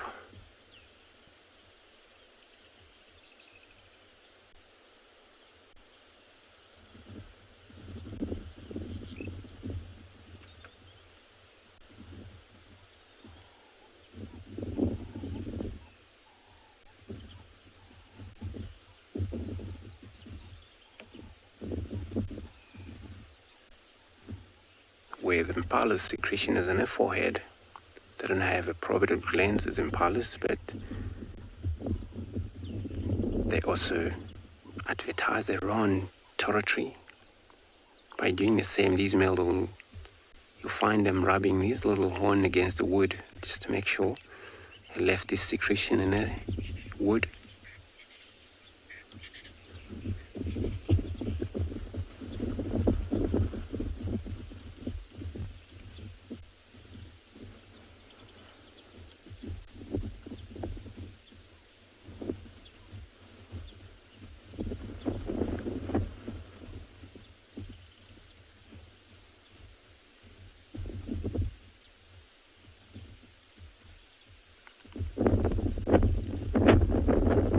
So here, a good advantage of them to prefer either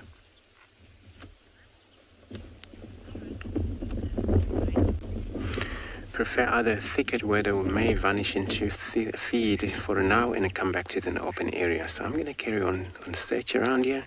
In the meantime, I'll be sending you across to Lauren at Watering Hole.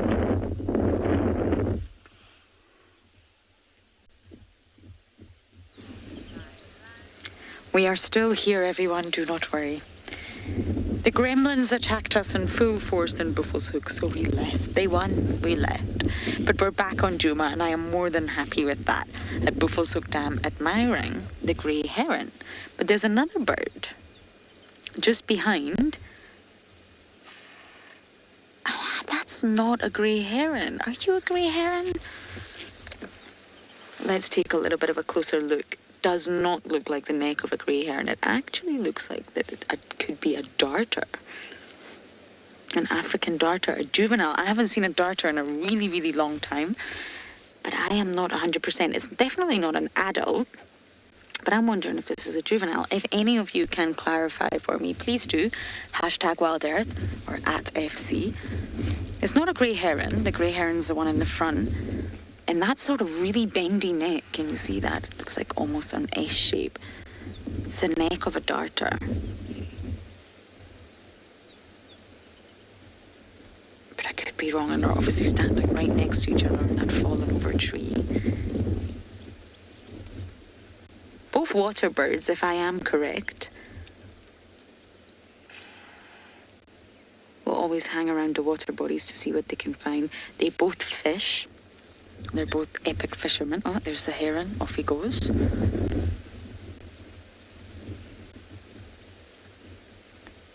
No, it's definitely not a... Oh my goodness. Apologies, that's my Game Drive video. It's definitely not a juvenile grey heron that's there. I think it's a darter.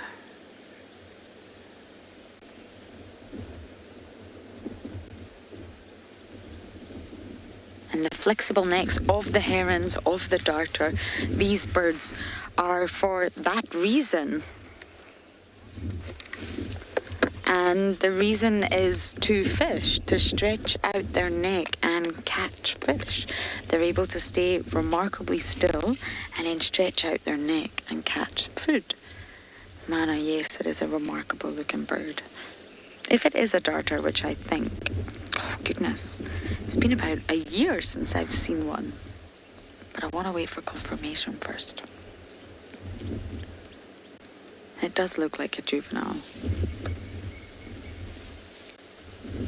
Normally the adults are a lot darker, almost sort of black in colour, but the juveniles are not.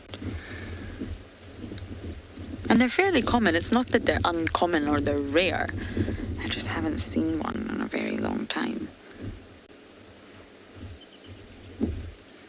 If you can actually just bear with me, I'm not able to show you my phone, but I can get my book and I'll show you what a darter looks like, including the juvenile.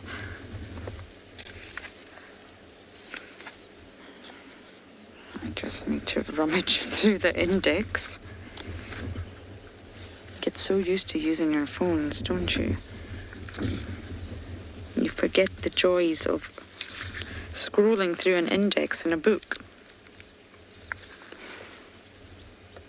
Okay, here we go, Paul.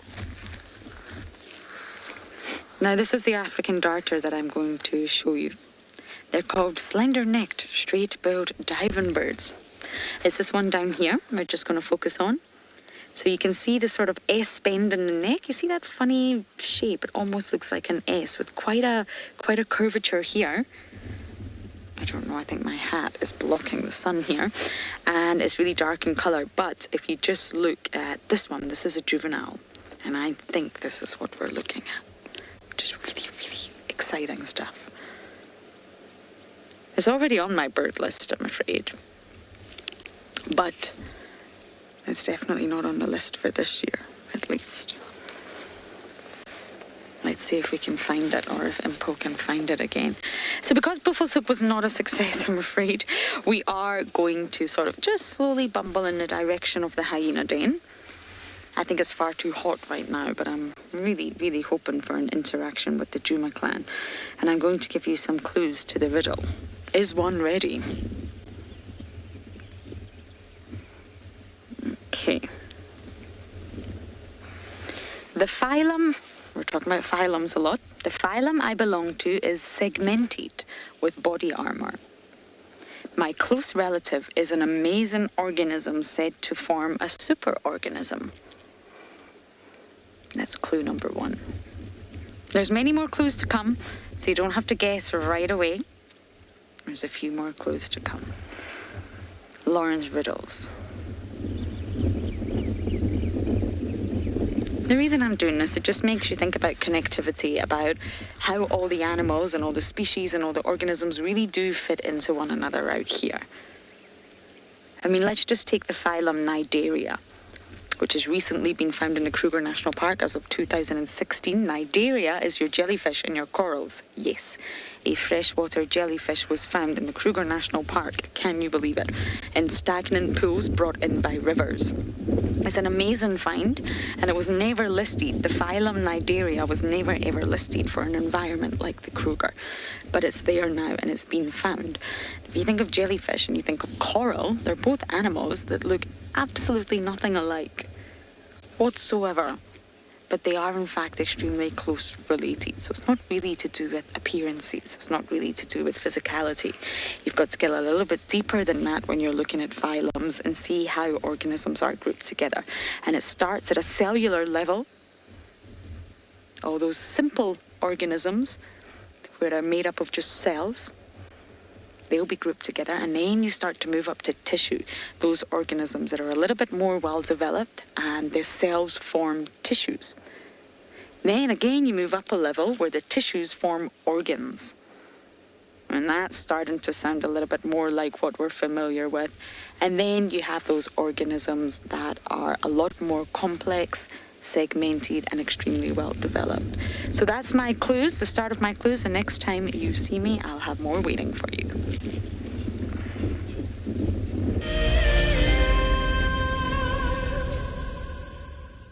If you love to watch Wild Earth, then we are inviting you to join our Explorers program. For a monthly subscription, you will have the opportunity to win fantastic Wild Earth expeditions. Join our guides for a chat around the fire, receive weekly highlights from our shows, and much more. All the money will go to keeping these live safaris on air, which in turn allows us to escape into nature every single day.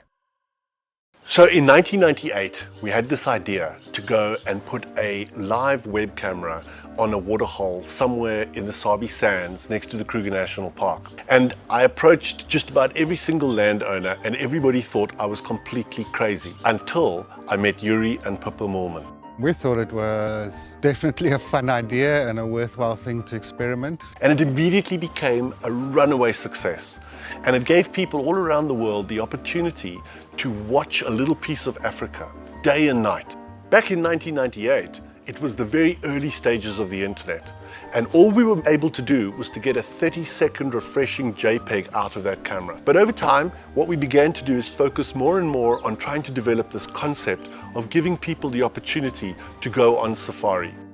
Even though we live just 500 meters up this hill, we still put the camera on to see what's happening. Absolutely, we watch it ourselves. My name is Lauren and I'm currently working in Djuma Private Game Reserve here in South Africa. I love answering your questions during the live safaris. It's my favorite part. It feels like you're on the vehicle with me and I'm able to teach you exactly what you want to know. If you want to ask a question on Wild Earth, then you need to register on our website. Once registered, you must go to the live safari page and ask your question below the live feed. We have a baby pangolin, a baby pangolin. This is off the charts. This animal is about from your fingertips to your elbow. That's the total length of this animal. This is unreal. This is unreal. This is unreal. This is like now my 4th Christmas in a week. We should do this more often. Tune into Wild Earth every single day. It's in your nature.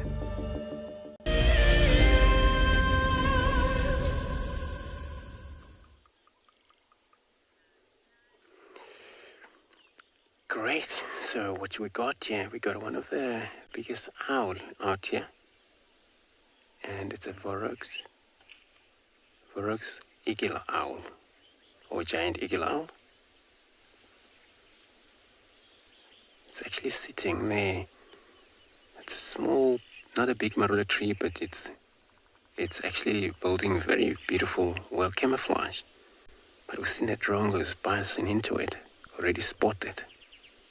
These drongos.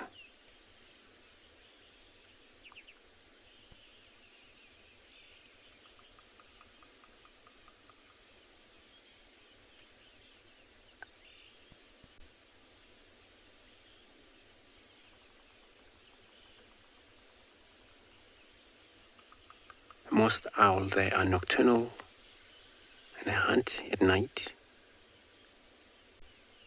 But that size of a fully grown owl like that would hunt bigger things at night. Scrub hares, fully grown scrub hare.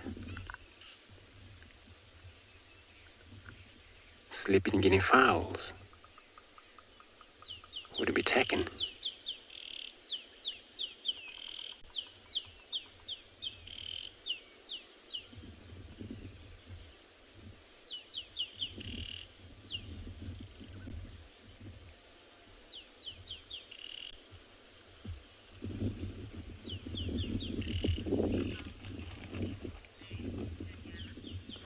And yeah, let's see, asking if owl do really sleep all day, during the day. So, not all the time. There's a time they usually sleep unconscious, close their eyes, but they may get disturbed like what we've seen there. The drongo has already spotted that owl, so fly into the thicket trying to disturb it or get it away.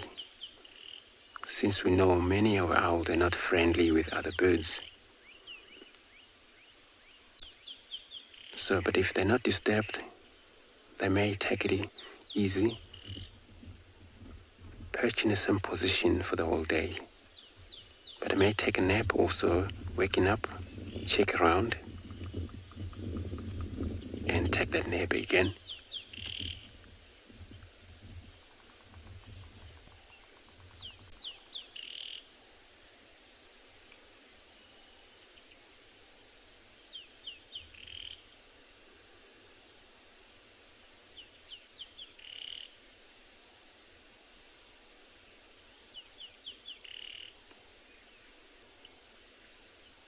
It's one of the magnificent, beautiful eyes in an eagle out here.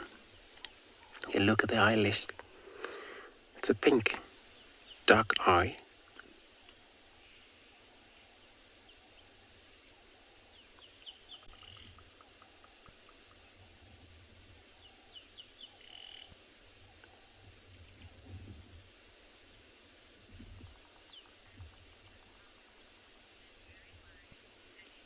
Emmy, yeah, indeed, it looks very wise, an owl.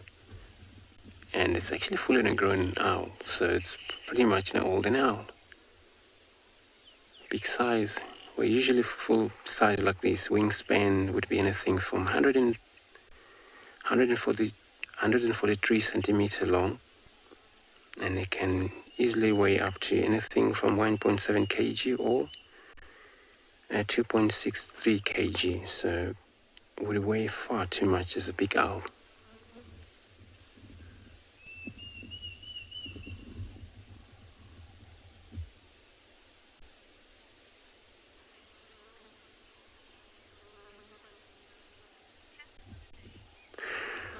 So I'm going to carry on to search around again. I'm going to be sending you across to Ross.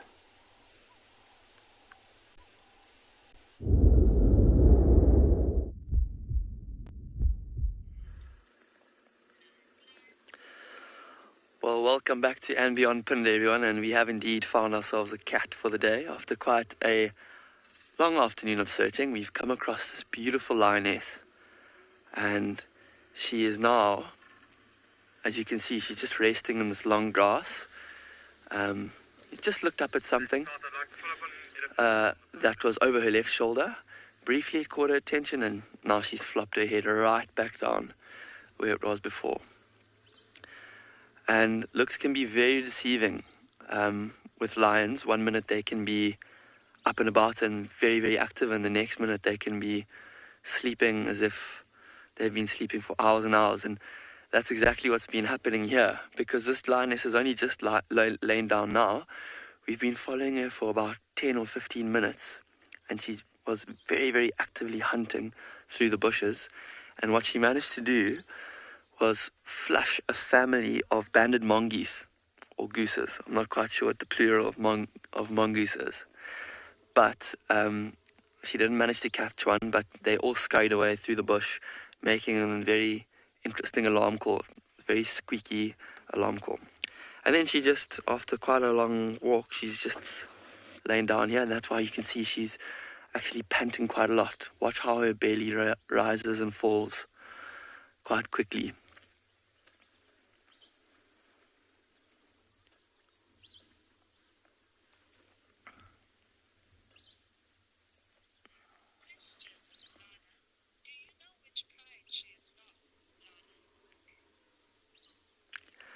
Lana, this lioness is from a pride we know quite well because we see quite a lot of them.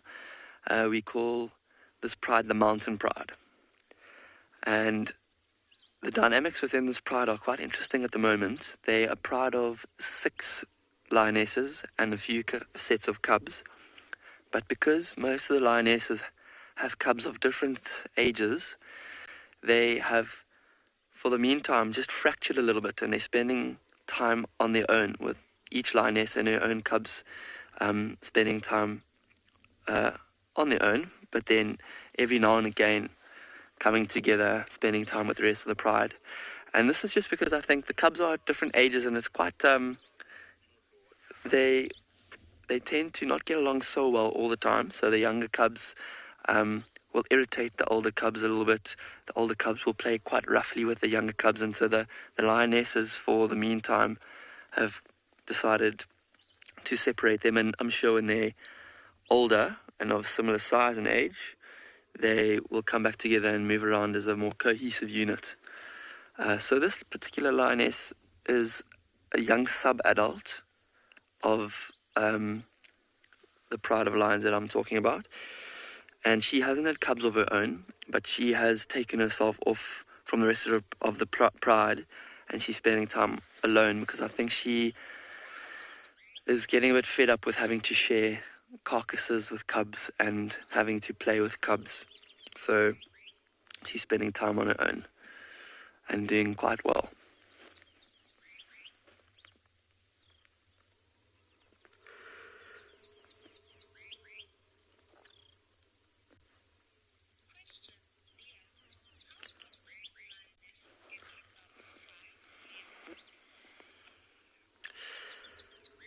Liam, lionesses don't very often get kicked out of the pride. They will leave voluntarily for a little bit on occasion and then come back. Oh, look, she's just lifted her head up. Now you can see her beautiful eyes and that white coloration underneath her eyes. Very, very beautiful. So they don't often get kicked out of their prides so much as they leave on their own. But sometimes also when a pride of lions gets so big that they're unable to feed themselves with a single carcass. For example, there's some pride of lions in the Kruger Park and in East Africa that get to 20 or 22, 25 lions. Then they will split. Pride will split in half, just purely because they can't feed themselves. A pride of lions at 22 will probably have to kill maybe 2 buffaloes at a time for each member to be properly full. So it's easier for them. It's much more conducive to them to split in half, and that's how it would normally happen in a natural way. So I hope that answers your question.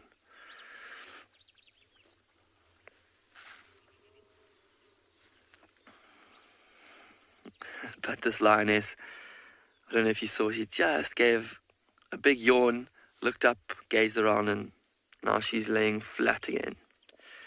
And sometimes when we are spending time with cats, especially lions and leopards and cheetah, a yawn and possibly other behavior like stretching or grooming is a pretty good sign that they might get up and get going again. But in this case, I think she was just giving us false hope.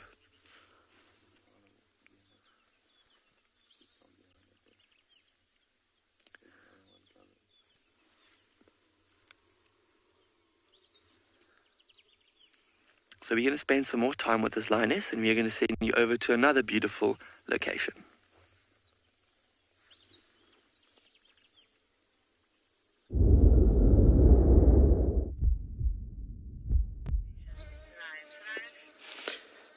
And look at that, they have shifted out from that tree position that we looked at previously. And so both of our male lions were on their feet, and they were shifting completely from that position where they were first in a session where they groomed quite a bit and just cleaning themselves quite nicely there. And then it's gotten to a point where they just went out a bit further. The one male that was in the front, he just shifted a bit further out of the shade. And then the male that was in the sun just went out and caught the breeze in the open.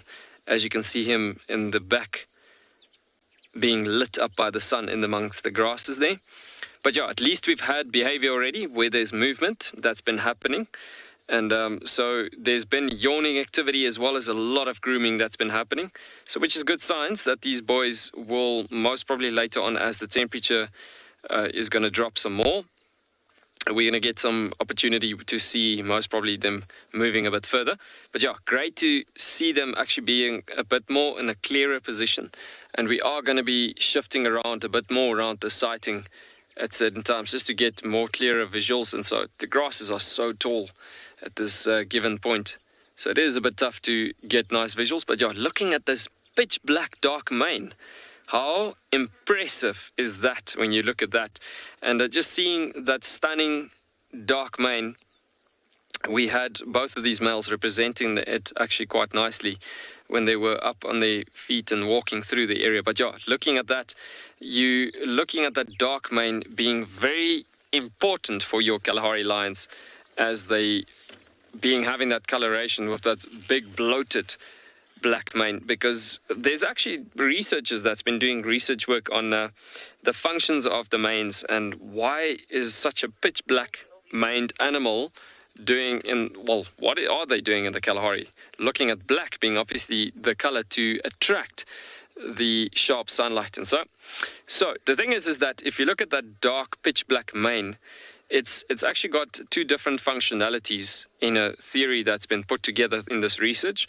Is that the outer layer of, it's got two layers. So the outer layer is there to catch the, or to shall I say, box in the heat, attracting the heat.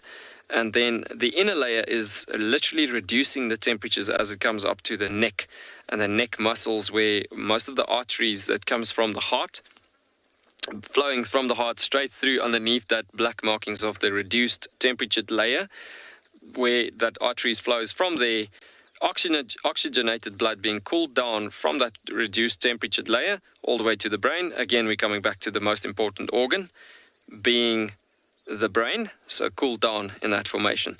So who would have thought, when you're thinking about this being a pitch black color, and look at the length, if you just look at the inflorescence of the grasses in front of the mane there, of like the flowering plants or flowering parts of the grasses there, just looking at the length of that, you could actually see the breadth of how tall and how broad that mane is actually on this animal here.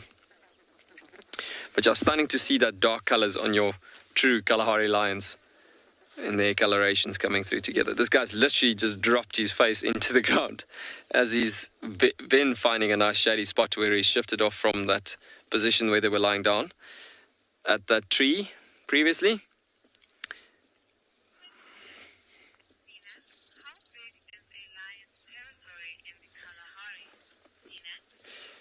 Sinek, that's a very interesting question, because Kalahari lions, you are wondering how far can Kalahari lions walk and how big are their territories in these given vast environments.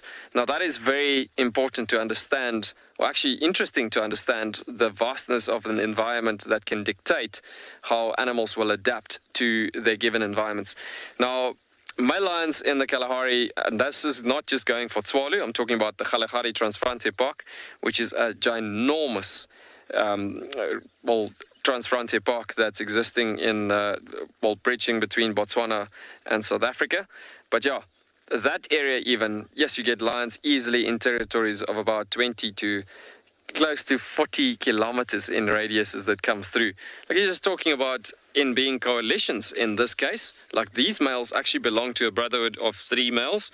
So their territories could stretch as far as close to most probably 60 to 80 kilometers in a radius. I mean, it's crazy in vast environments how far they can stretch their territories. But yes, because of the amount of landscape that we have on Tswalu being a rather large game reserve and a large and a natural environment, it is that being in that coalition, those two factors combined up together, you get to that point that these animals could stretch their territories massively far.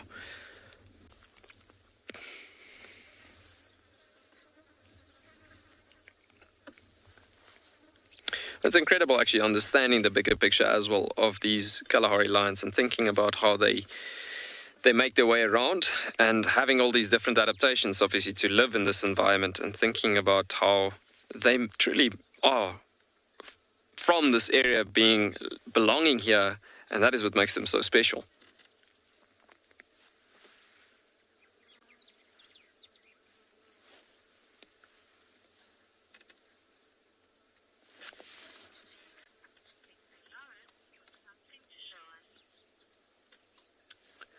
And from these sleepy lions, we are going to maintain sitting here a tiny bit more, not a tiny bit more, until we could, or as long as we can, to try to see some more movement, and we will keep you updated on that. And in saying that, we're going to send you over to Lauren with something to show us.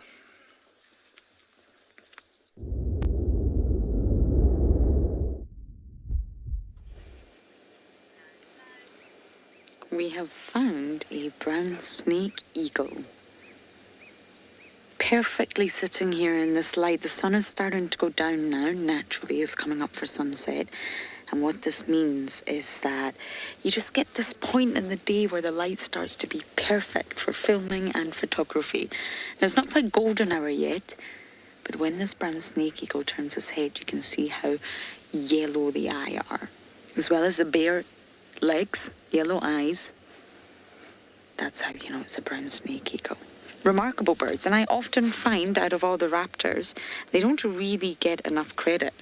Now, while we were in Buffelshoek, which is a little bit disappointing, but blame the gremlins, we saw a martial eagle eating a chick.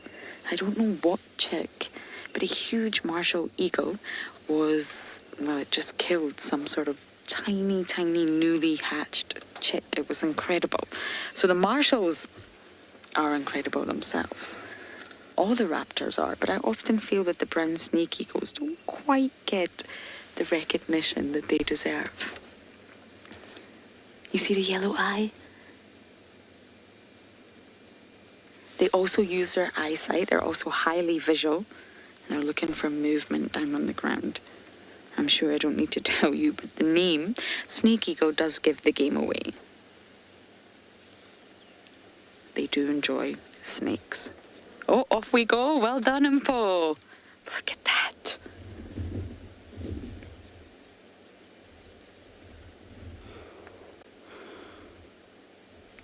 Well done. Okay, I'm going to give you my next clue, but I am reading. I'm reading off my phone because one, my memory is not that good, and two, I will probably make a mistake and give the game away. So, I said that my close relative is an amazing organism said to form a superorganism. I am not social, though. In fact, when I am hungry, I will eat pretty much anything, including fruit, glue, feces, yummy, and even members of my own species to settle my rumbling stomach. I am found throughout the world, especially in the tropics, but I can survive at extremely low temperatures. I can even live in the Arctic. So they are cannibals, they eat everything, they're not social, and they can survive everywhere. So there you go, more clues to come. I hope you're all figuring it out as we go down. We had quite a number of people that got it right yesterday, and it was very impressive. I was hoping to stump you all, but some of you are just unstumpable. For you all, unstumpable. Okay, I'm slowly making my way to the hyena den. I think the sun is getting low enough now. And as I do that, we are going to send you across to another live location. Hey, how are you?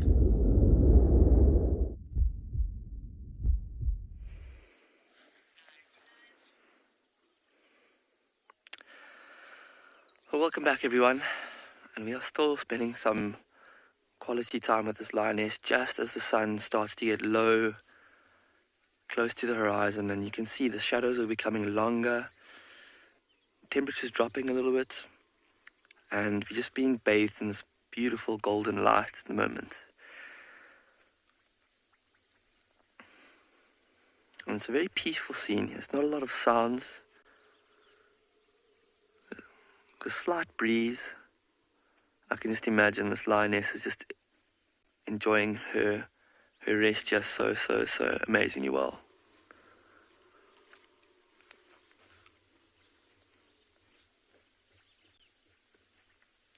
So as it starts to get closer to evening, we'll probably expect this lioness to show some signs of getting active, because lions are nocturnal animals. And they are completely designed and have evolved to hunt at night. They've got an excellent night vision. I was pointing out those white spots beneath her eyes earlier, and those are actually also part of the way they've evolved to see better at night. That white patch reflects extra light into their eyes, so that you can imagine if it's a dark evening with maybe just a few stars or maybe a small moon out, that tiny bit of light will be reflected into their eyes for them to be able to see much better.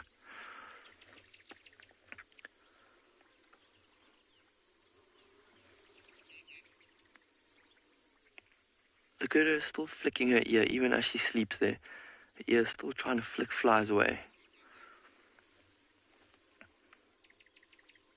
And at the moment, after all the rains, there's lots of insects around at the moment. It's an amazing time for insects to spawn and lay their eggs.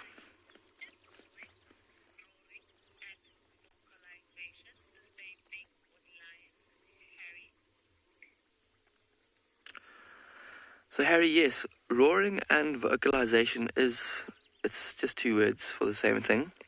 Vocalization is a word that we give to sounds that animals make to communicate, to show stress. Basically any sound that an animal makes, we call vocalization because they can't speak. Any sound that they make is a way of communicating. And one of the ways that lions vocalize is to roar. There's lots of other ways that they vocalize as well, but roaring is a specific way that they make a sound where they make this very deep sort of grunting bellow from their chest. And it's probably one of my favorite sounds to experience in the bush. And it's mainly used to communicate over long distances. So lions will roar only when they can't really find any signs of their pride in the sort of near vicinity to them. And it's sort of like a last resort for them to roar and make the biggest sound possible that they can to try and get the attention of other lions. Some other vocalizations that they can make are sort of soft grunts, which we call contact calls, which is what mother lions often make to their cubs when they are close or when they're within about 15 or 20 meters of each other. They'll just give this soft grunt to each other and they'll reunite as a result of that. They can also growl, so if lions feel threatened or if they want to show aggression, they'll growl and snarl at each other. Sometimes when they're fighting over a carcass, they'll do that. Or if other lions, strange lions, get too close to them, they'll also growl at them to basically let the other lion know, don't come any closer, I don't like you being this close to me, and that's what the growl's for.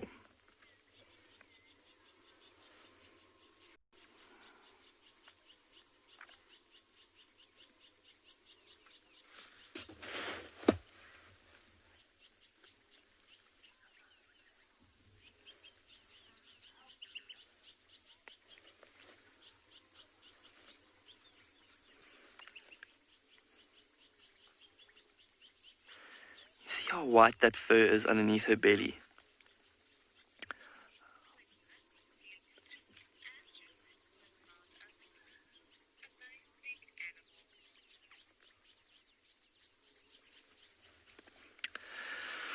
So we're going to keep spending some time with this lioness and see if she shows any sign of motion. But for now we're going to send you back over to Djuma, where Andrew has found something massive.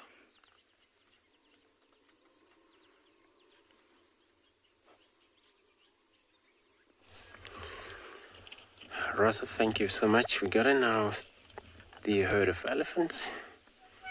Now we actually been looking for the elephants since this morning and they weren't around. Maybe because of the whole wet. But feeding habits for them comes very easy.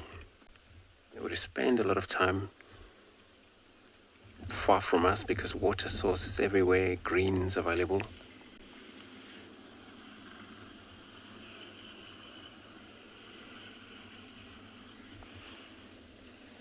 There's one of the female there, she's still separate from the rest of them.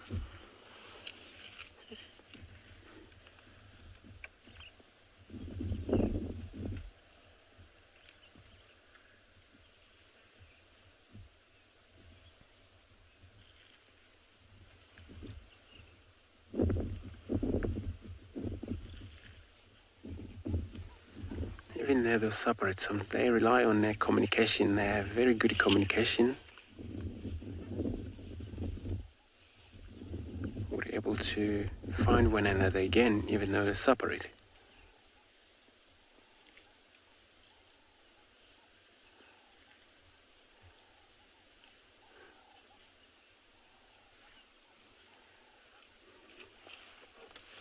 She's gonna walk right across behind us, but we got more of them there.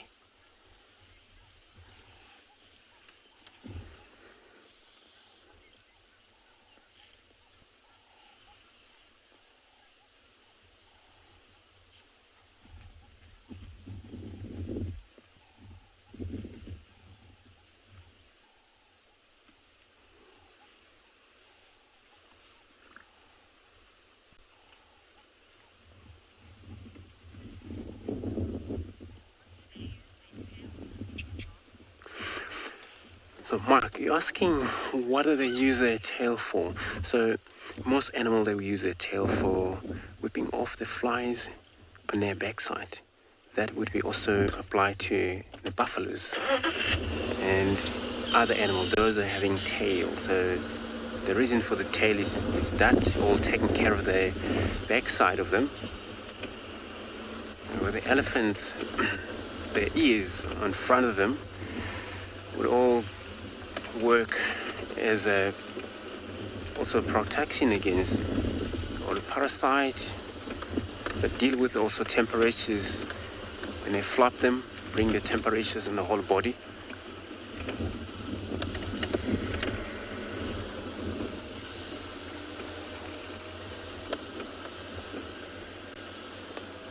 And when we talk about the parasite, also they would suck soil through this trunk.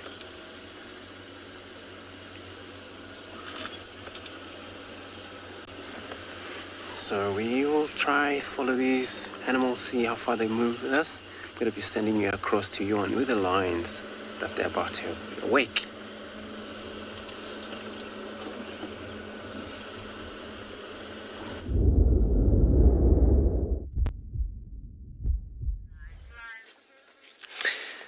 And he was awake. Guys, he's literally just flopped down again. He was grooming himself quite nicely at this given point and just licking himself so much. And then every time, just before you come back, they fall asleep again. So, but yeah, very interesting to see the mixed match behavior happening every now and again. But from that point of view, it is all good signs that they will get up slowly but surely in this afternoon. They are showing a lot of behavior, like especially when they're grooming the mane, cleaning themselves, cleaning each other. There's a lot of allo grooming that happens in that particular time as well. And again, just coming back to social bonds maintaining the bond itself, comes down to that they will just groom each other, practicing allo grooming. But yeah, very, very cool seeing the bond also being quite strong on male coalitions from that point of view. But yeah, he was grooming himself, just himself for this given point. As you can see, obviously the position is now a bit different as opposed to what we've had previously. And the head is just flopped down again, just before you came back to us again. But yeah, looking at this position, Morgan, I wonder if we shouldn't maybe swap over to the other side and just see if we can get that other male's head in to another good position there. I want to try and see if we just can't get to that position there. Maybe frame up that other boy on the other side.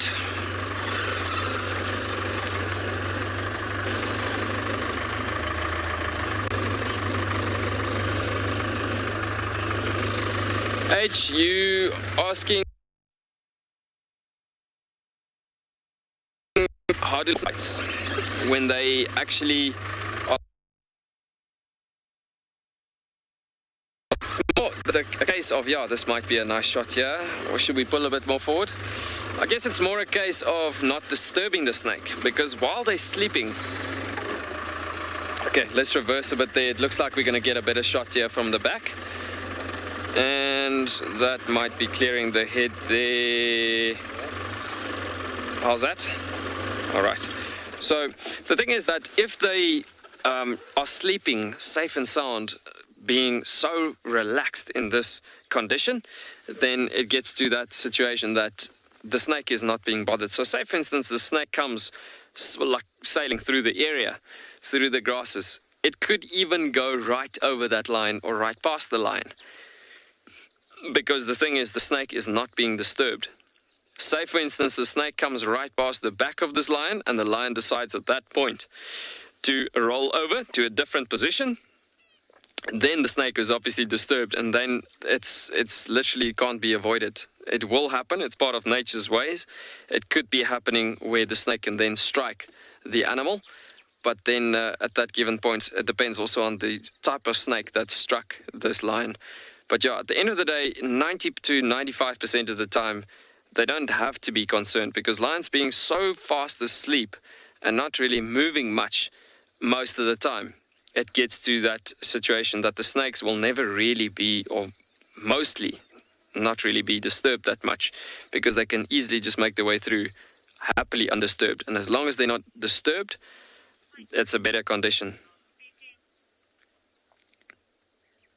But yeah, we're going to be still maintaining our position and see if we can get some more action, and we will call you back the moment we get some more movement on these lines as well.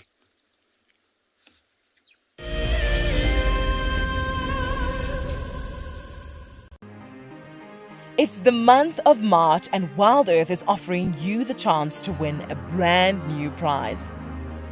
Sign up to be a Wild Earth Explorer and you could win a 5-day eco-training ranger experience for 2.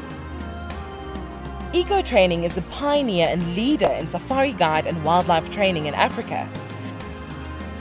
The lucky winners can look forward to approaching dangerous game on foot, tracking and 4x4 driving, learning about animal behavior, and even spending one night sleeping out under a blanket of stars. In addition, you will also get the exclusive opportunity to join the Wild Earth team on the broadcasting vehicle. Sign up to be an explorer now, and it could be you that wins this life-changing experience. Terms and conditions apply. The reason why we see that wildebeest by himself is because he's a male, or a bull, as we typically would call him. And what he does is that he marks and defends an area. Essentially, he is looking for the ultimate piece of land or prime property. Needs to have good grazing, needs to have a water source close by. And not too far away from here, there's a sickle bush thicket that would provide just enough shelter from the wind and the rain. My name is Steve, and one of my favorite things at Wild Earth is getting questions from you. The type of questions that I really like are those ones that really help us to unpack and understand and really integrate the ecological knowledge and fully appreciate the importance that animals such as these Cape buffalo bring to the ecosystem. If you want to ask a question on Wild Earth, you're going to have to register on the website. But once registered, just head on over to the live safari page and enter your question under the live feed. Guys, have a look at what we've got. This is better than my birthday. Look at that. This is the first time that I ever see cubs this small. This is so special. This has officially just become my best sighting of all times. Tune into Wild Earth every single day. It's in your nature.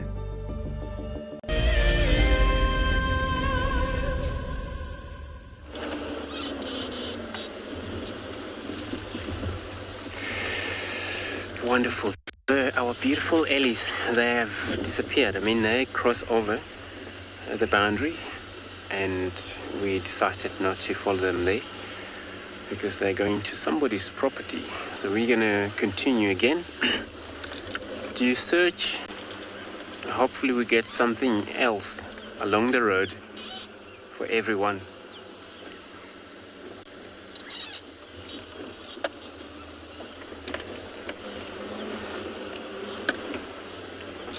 Now, earlier when we talk about that, we've been looking for the elephants.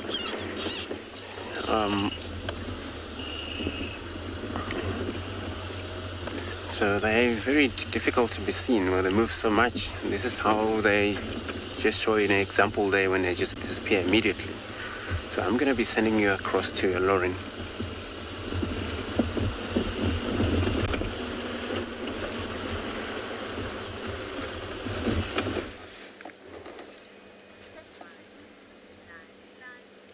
Well, finally, my goodness, the Djuma den is active. I think all the cubs are out, and we do have Miss June here. June is the adult over here in Po. It's wonderful to see you, June. You're looking fine. And of course, Novella, little Junebug, is clearly underneath. We've got Corky's daughter, Heart's pair. That's Braveheart right there. Oh, hello everyone. You put me through my paces, didn't you? It It was not easy to find this day inactive. But although the sun is shining and it was a rather hot afternoon, I must say there's a nip in the air. That's what my mother always used to say. There's a wee nip in the air. And that is because the seasons are changing. Or the season, should I say, is changing. We're transitioning, I think. Now that we're in March, we're getting ready for winter. And for those of you that are new with us here, winter really is winter. Many of you ask, how cold does it get? I remember John Ray telling me a story where it went below 0, but that's not common. I mean, it gets very, very cold in Swallow, but here, it's cold. It gets under 10 degrees. I mean, we go out on safari with our hats and gloves and thermals and scarves, hot water bottles, you name it. We have it on board. But it's definitely not as cold in the low veld, for example, as it will get down in Swallow. I think I missed you a lot more than you missed me. Yes. That is definitely true. And I hope you've all got better at identifying the cubs. I posted some on Instagram. You're welcome to use them. Updated ID kits on how you can identify what cub you're looking at. But looking at Novella here, from what I can see, tucked under June's belly, the spots. Where did these spots come from? Where? Oh my goodness. Spottier than spottier. I would really love to see Intima and her little one as well.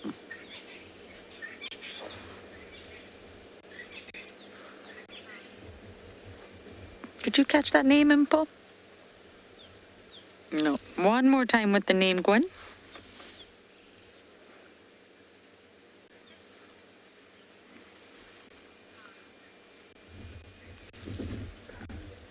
Okay. Still have no idea, but I don't think you've watched in quite some time because Corky is definitely not the leader anymore. She's not the matriarch. And this happened in November 2019. It's been quite some time that Corky's not been the matriarch. There was a matriarchal overthrow, and Ribbon is now the matriarch. And if you do remember, or if you are aware, she was the very, very lowest ranker, Ribbon. Right at the bottom at that time. And she conducted a matriarchal overthrow. Oh, here everybody comes. I knew it. Intima's cub is out. I can see it, but I don't think Impo's going to have a view. So when we get the chance, we will reposition. It's not easy when you've got cubs everywhere. So yes, it's quite rare for a low ranker to sort of challenge the status quo and become matriarch, but Ribbon did it. And Corky is very low ranked now, but we assume she's not completely at the bottom. I think June could be at the bottom, and June's the one we're looking at, who's with us here right now. But really, we haven't technically seen any proof of that. We need a lot of sort of observations and watch interactions between the pair. But I do think June could be the lowest ranker.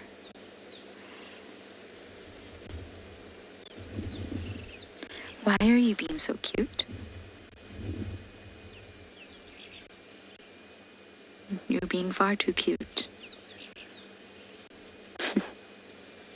I can't tell if this is Pumela or Kingarika.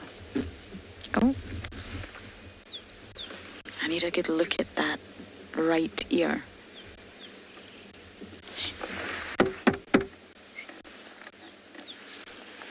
Sorry. Someone's eating the car. Ah, there you go. It's Kingarika. You see that? The tear in her ear? It's her right ear. And it's just a notch missing out of it. I don't quite know what happened. But that's how the best way to tell Heart's cubs apart. And this is the female. The female is Kingarika with the sort of slice missing out of her right ear. And the male is Pumela.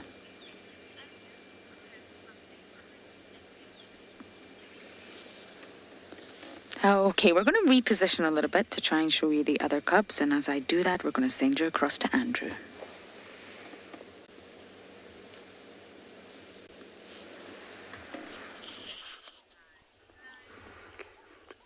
Thanks, Lauren.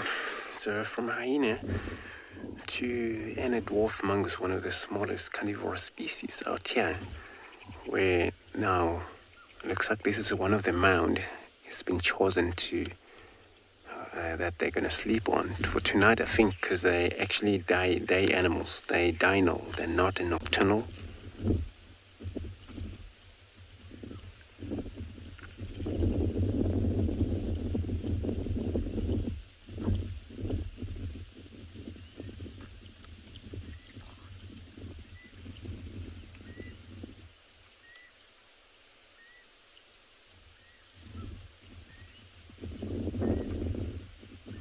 Very social animal, live in group of up to about 10, maybe 20 in size, possibly 30.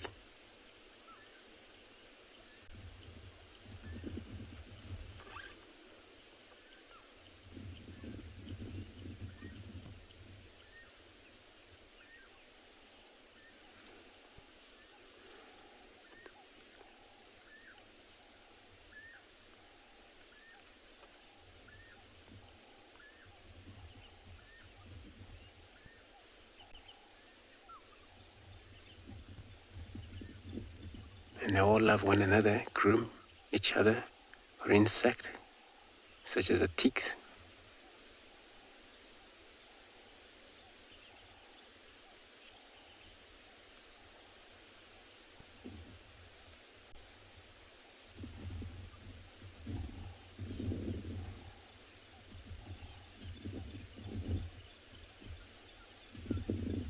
But there also is a system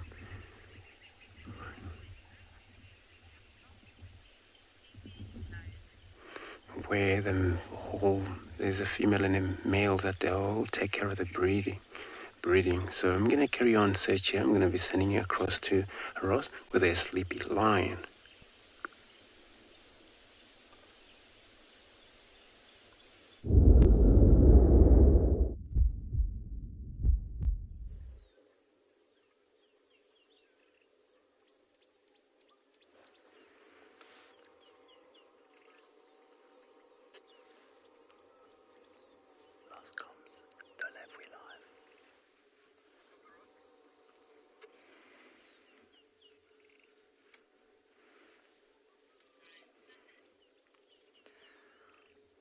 We are still spending the afternoon watching this lioness and hoping that she gets up and starts showing some signs of life here at Ambion Phinda. But as you can see, she is still so content in this long green grass. There was actually some nyala that walked so close to sort of the back of her and across just behind the grass, and they were about 20 meters away, and she did not even move a muscle. She must have definitely heard them, because she's got excellent senses of hearing, and could have even smelt her as well, but they didn't see or sense her, otherwise they would have definitely run away. But I think even that opportunity she was not even interested in. She was just happy to rest until maybe the sun goes down a bit. And there were reports of a second lioness in this area earlier this morning. It could have been another member of the same pride that she is. So I wonder if maybe tonight she will reunite with that other lioness. Maybe they'll think about hunting, finding some food later on as it gets a little bit darker.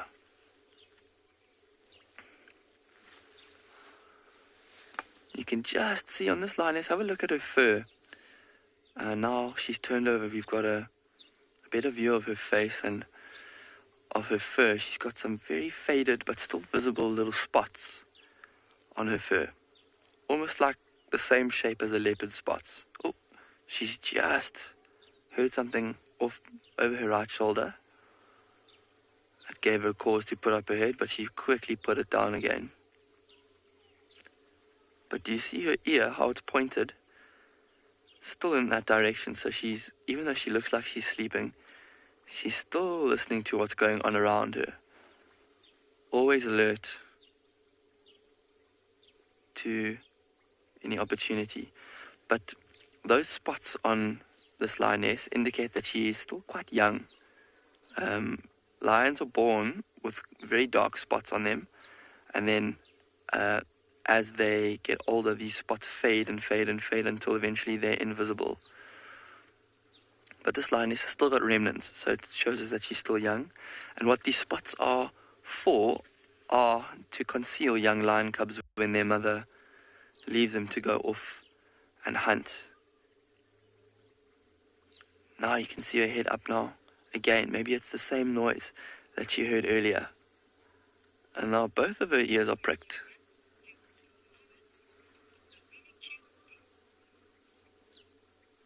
She's just interested in something off in the bush. But she's putting her head down once again. So I think we may leave this lioness and go and find something else for you just before the sun dips below the horizon. And we're going to send you off to Lauren, who has a really cute scene for you off at Djuma.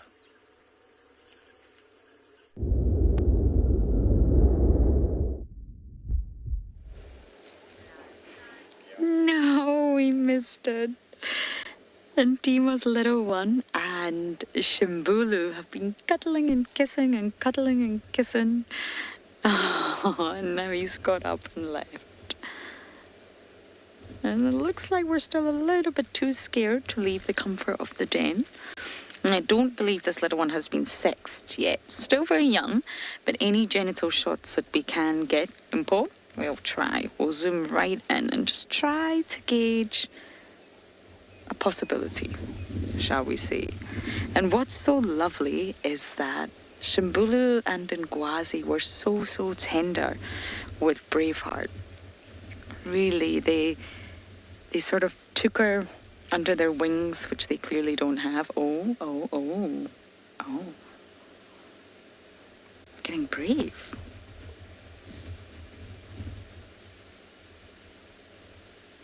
Brave but scared. Oh.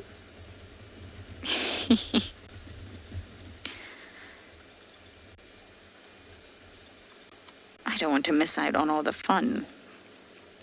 That's what's going through this one's head.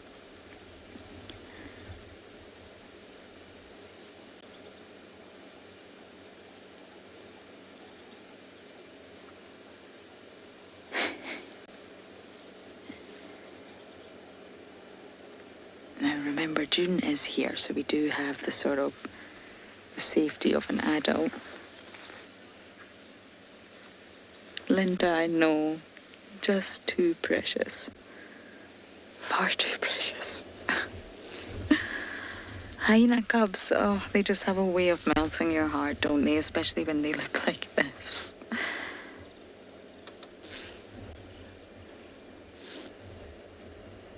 There's no other adults around. I hope more appear, though. I would love to catch up with the adults, too.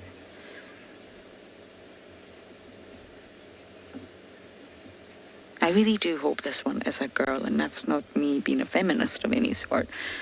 It's just the clan could do with more females. They've got a few, but really it's a very, very small clan in terms of females. And, I mean,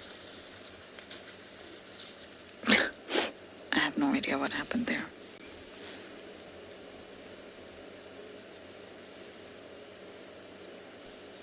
They get very easily spooked. And once one runs towards the den, they all do. What happened, June?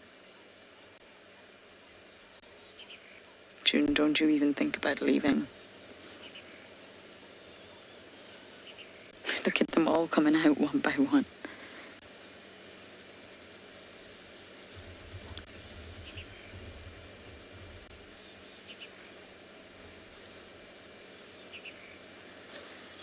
Kingarika having a little sniff. Look at Novella.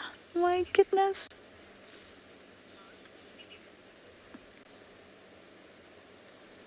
That's very sweet. Sorry, Gwen, one more time.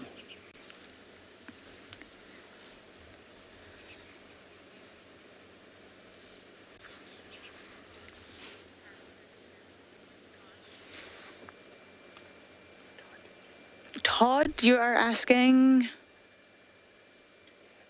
do they have good hearing? Yes, incredibly good hearing. Absolutely. Incredible sense of smell. They also have really good eyesight and remarkable hearing. Oh, look at the pair at the entrance. This is not Shimbulu this time, though. This is Ngwazi now, having his little cuddles. But yes, they can hear for kilometres and kilometres. Their sort of sense of smell is the most, well, it's the strongest out of them all. But they will respond to one another's calls. They are also very vocal because they're a social species and they have quite a remarkable social structure. They will call to one another. You hear the whooping sound and all sorts of other calls. And in order to be able to hear over great distances, they have excellent hearing. They also will hear other predators, leopards sawing, lions roaring. But probably of all their senses, their sense of smell is the strongest. I mean, they can follow scents that, they can follow trails that are 3 days old. 3 days old. And they can find the carcass. And that's why they travel, so they walk so much at night. So they look rather lazy during the day, to be perfectly honest with you, because they're not doing much really, but they walk all night. They're primarily nocturnal and they're just following their nose.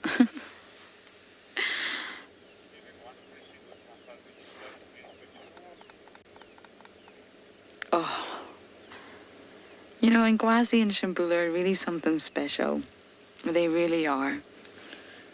2 boys, the matriarch's sons. They could technically be the biggest bullies, and they really are just not. They're very gentle. Oh.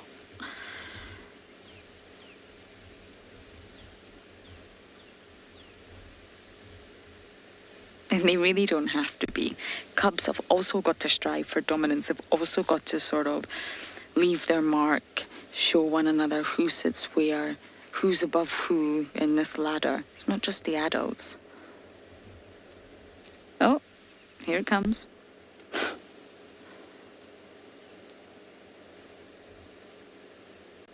But they are all part of a clan after all. So although they will fight, and they'll definitely fight over food, at the end of the day, as long as everyone sort of maintains their role, their status, they need one another. You can't be a social animal without other members of your own clan.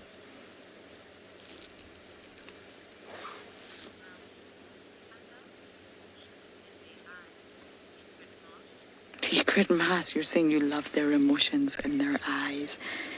They have very, very soulful eyes, don't they? I completely agree. I don't think everyone would agree, but you can see right into their soul.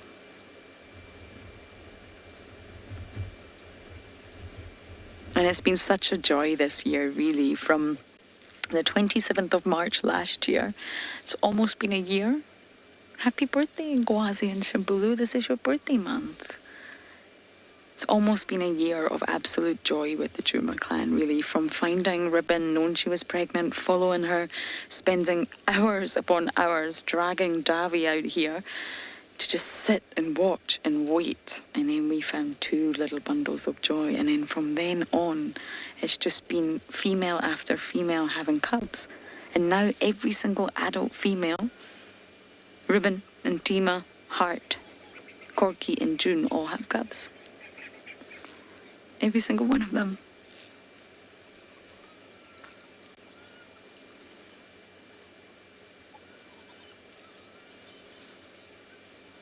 Can you hear Navella's tantrum?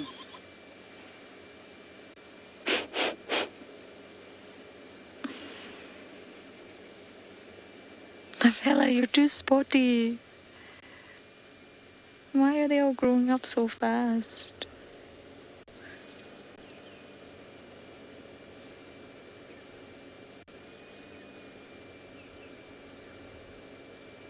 And things will start to change this year. Ngwazi and Shimbulu will sort of spend more time away with Mom, with Ribbon. Joel, apparently there's been one brown hyena spotted. Ha ha ha. Not the spotted, the brown hyena who was spotted. But I've never seen one in Djuma. I believe you do get them in the Kruger, and you do get them in different sort of urbanized areas throughout South Africa. And on my next leave, Davy and I are actually taking an adventure, now that I've got all of my wisdom teeth removed, to go and see the brown hyenas. It's on my bucket list, my absolute bucket list. So we're going to go somewhere special to find them. But they are said to be the rarest of all the hyenas, believe it or not. And they're also called the strand wolf in Afrikaans, which means basically beach dog, because they are known for combing the beaches, especially on the west coast of Namibia, which clashes with the Atlantic Ocean, to look for carcasses and hunt the seals. They actually hunt the seals. It's a remarkable thing to see land meet sea. You've got this sort of really hauntingly beautiful coastline. It's called the Skeleton Coast. And there's lots of skeletons. And it was actually termed by the Sands hunter-gatherers a long time ago the land God made in anger, because it was that treacherous. Horrendous conditions, rough surf, sailors died. Once they made it, they could never leave again because they couldn't get out through the surf. Really tough Atlantic Ocean conditions. And these hyenas have arrived and sort of adapted to these conditions. And they feed on the seals, especially the pups. So when all the seals come onto land, they know that this is the perfect food for them, full of nutrition. And it's remarkable to see it. But yes, here in Djuma, not so much. You really only see the spotties.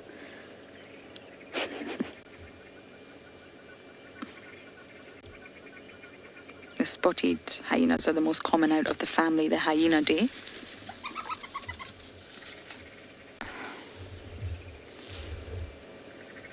I think that was a bit dramatic, everybody.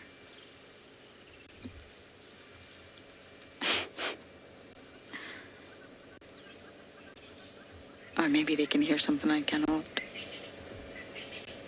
But you get the spotted hyenas, the brown hyenas, the striped hyenas, and the aardwolf. That's the four of them that make up the family Hyenidae. Okay, I am not going anywhere. Everyone, I'm going to sit here and enjoy the Djuma clan.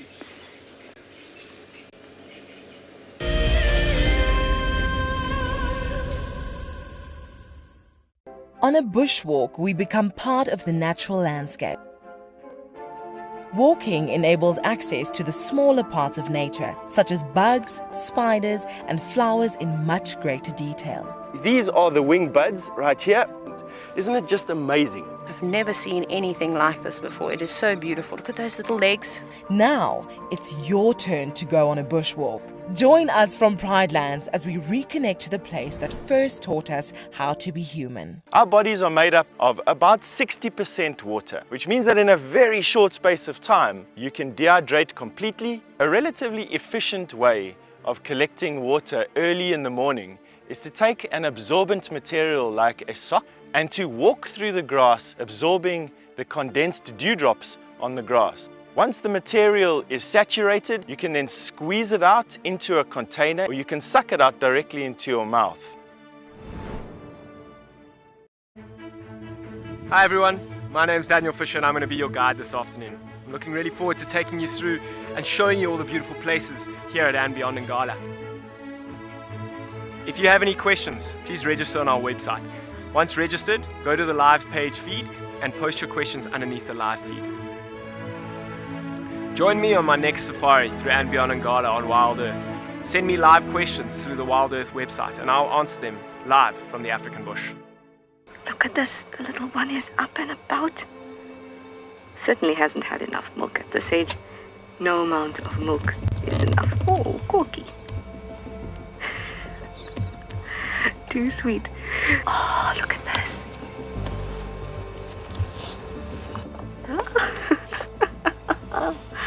That is stunning.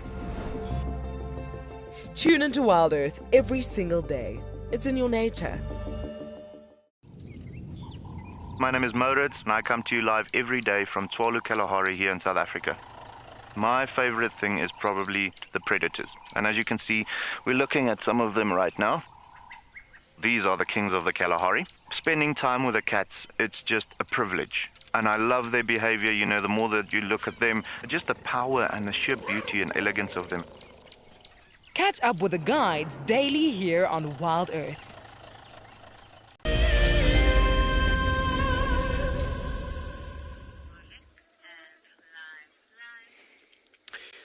And turned into a very different position again, now touching each other. As we spoke about tactile communication a bit earlier on, where they do touch each other quite a lot. And just in that situation where they maintain that strong bonds that they have. But yeah, we've had a few moments and seconds where they have had lifted up their heads again. But we've also had the temperature dropping quite a lot now. So yes, there is quite a lot of movement, a lot of behavioral changes where there's shifting between different positions and so. But yeah, we're going to maintain this position, like I said earlier at times. And yeah, we're going to just wait for these guys to lift up their heads more. Wouldn't it be just amazing while we are live, just to get these animals up and going, just to see their heads coming up. But yeah, they are still waiting. You see, the other thing is the moon is still fairly bright. And being a nocturnal animal in general behaviors, you still get the Kalahari lions being much more active at night. But being male lions and being territorial male lions in the Kalahari, they would get active towards sunset. Most of the time, start contact calling, announcing their territory, just because they are not with a pride at the moment. They're in between the two prides. Well, the area where they're at now is literally sort of like close to the boundary of between North and South Pride. And yeah, so they could be contact calling just in a bit of a roar as they could go to announcing their territories a bit. Well, their particular territory. So the thing is that they run the entire areas that they roam around in to run that entire area as their territory. So the thing is, on Tswalu being a rather large size that they are ruling and regulating. If you start talking about other predators' presence and things around in the area, they obviously their territories are more just related to lions, obviously. But when you look at other species, obviously they do clash and come across other species of predators like hyenas and leopards and so forth in these areas. But yeah, I mean, most of those other species try to make their way out of the way of Kalahari lions, just because it's 3 males generally in a coalition that would run it out and about in this area together, as what the current conditions are, what we're sitting with.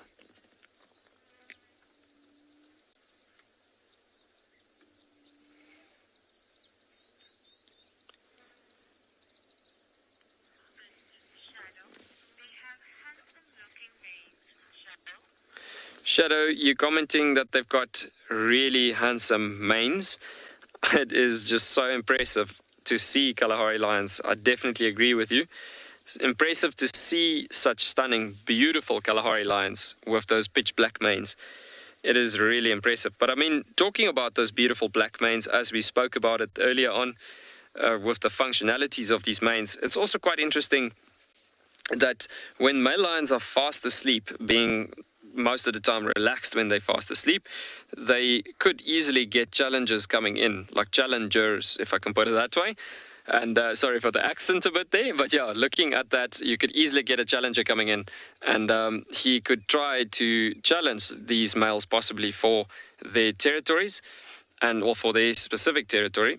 And so it comes down to the thing that obviously being fast asleep in that particular motion and having that sudden surprise, it literally will have a sudden rise of a shot through sky high testosterone levels going quite high.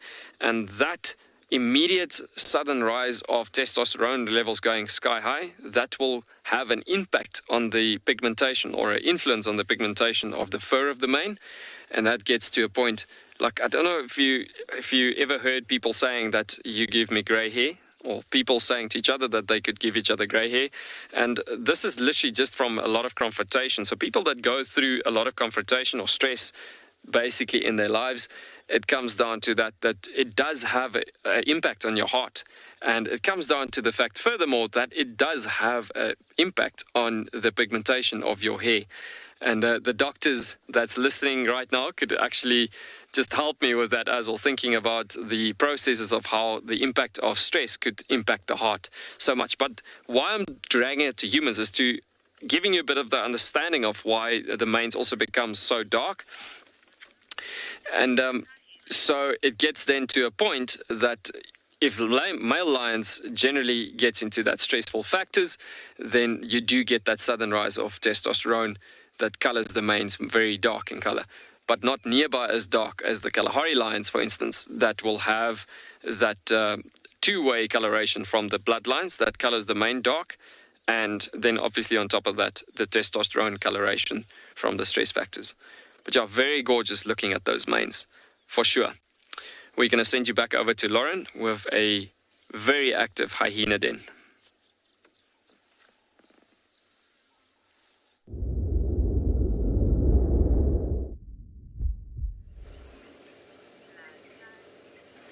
Very active hyena den indeed. Now June has wandered off. We can still see her behind us, don't worry. I'm very strict on that sort of rule that we have in place here. But if she does wander any further off, we will have to leave. And many of you ask, and I'll just explain it again, why we don't stay here when there's no adult. And it's basically due to the fact of good guiding practice. So the hyena cubs, as many of you can see, are very, very familiar with the car. They love the car. They come up to us. They bite the car. They have no fear. And although we don't harm them in any way, shape or form, what would happen is that it causes them to come out with excitement to see us. And if there's no adult here, then, and I don't mean myself, I mean a hyena adult, then there's no protection for the cubs. We can't protect them if a predator is to come, but at least June or Ribbon or Intima, they can. So we don't want to encourage all the cubs to be out here and there's no adult. And that's the main reason behind it. It's good guiding practice. And although Ngwazi and Shimbulu, at a year old now, they'll probably be absolutely fine. We've got such a range of age groups that we have to be careful that we don't sort of encourage them. Not everyone adheres to that rule, but just because they're hyenas, we absolutely should.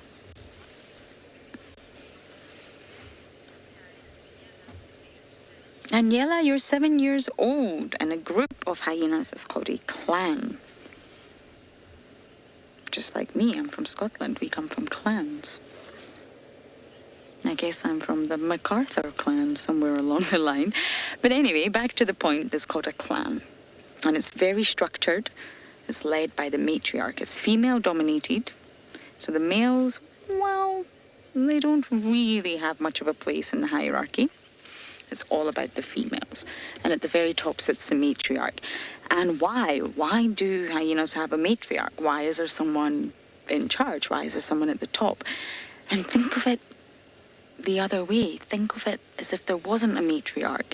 Chaos. It would be absolute chaos. Hyenas running amok. They're very powerful animals. They're robust. Got really strong jaws. They could do a lot of damage. Having a matriarch, with elephants as well, to be honest, it creates order. It creates structure in highly social animals. Everybody knows their place, and it prevents sort of, well, chaos. Look at them.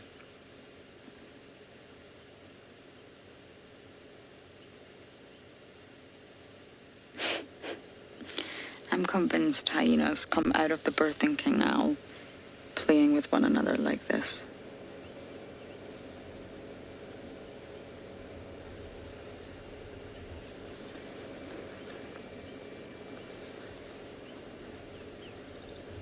I really hope June doesn't wander too far off, but if she does, we will have to leave. But with winter coming, it may mean that they actually become a little bit more diurnal in the sense that we see them. Because they will come out to get some sun. Most organisms do get a little bit of vitamin D, and they will obviously come out to warm up in the sun. It will be cold. So from summer into winter, there will be daily patterns that shift. They will change slightly.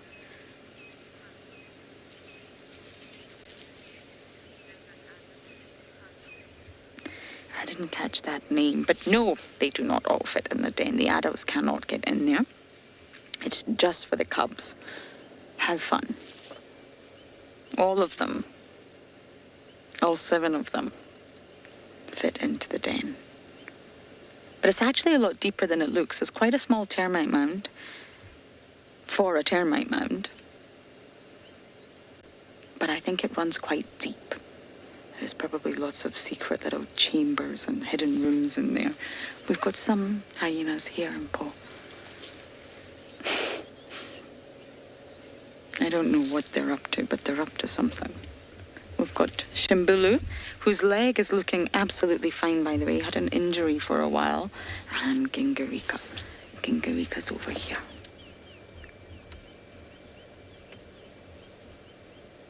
Isn't that such a lovely name?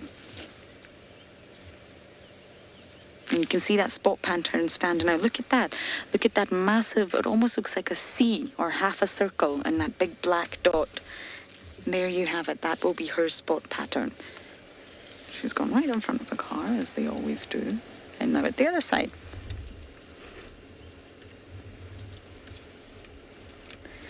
Okay, everyone, I don't see June anymore, I'm afraid, which can only mean one thing. With a heavy heart, I will have to turn on the engine and depart. My goodness, they're all full of beans this morning. So I don't think I've got any hyenas around my car, so we must bumble and pull.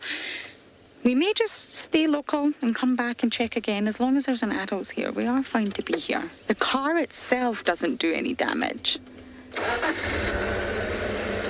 You just don't want your presence to allow them to be so comfortable. They're comfortable with us. They're very habituated. Most of them have seen us from day one. Well, maybe not day one, but in the very, very early days of their life, they have seen the car. And they're not scared in any way, shape, or form.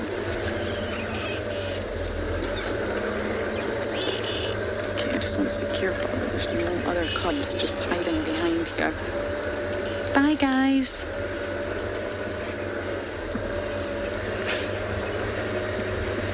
No, don't chase the car, please. Okay, at least I got to see them. It's been a long time coming, I must say that.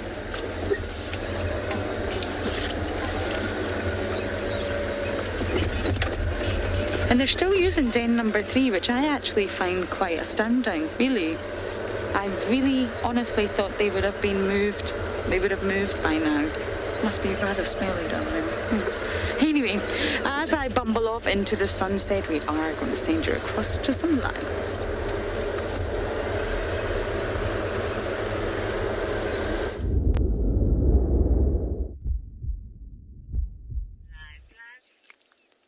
So as we've been sitting here waiting for these boys and literally not have made a single move after the last sighting we've had, we are listening to some beautiful curricane bottom quails that's actually calling about.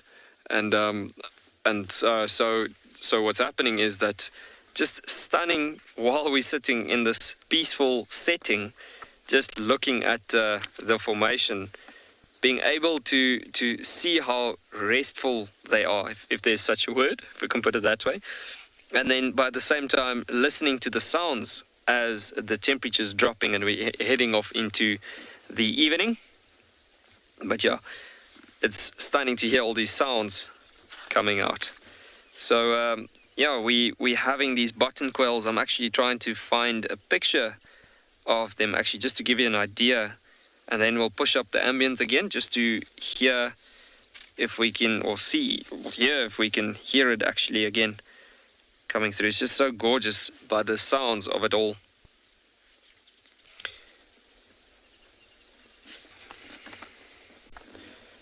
And just easing off into nighttime. I mean, it's just so gorgeous. Sitting in the Kalahari is just such a beautiful place where you just can't get enough of the scenery and sounds as it comes through in the evening.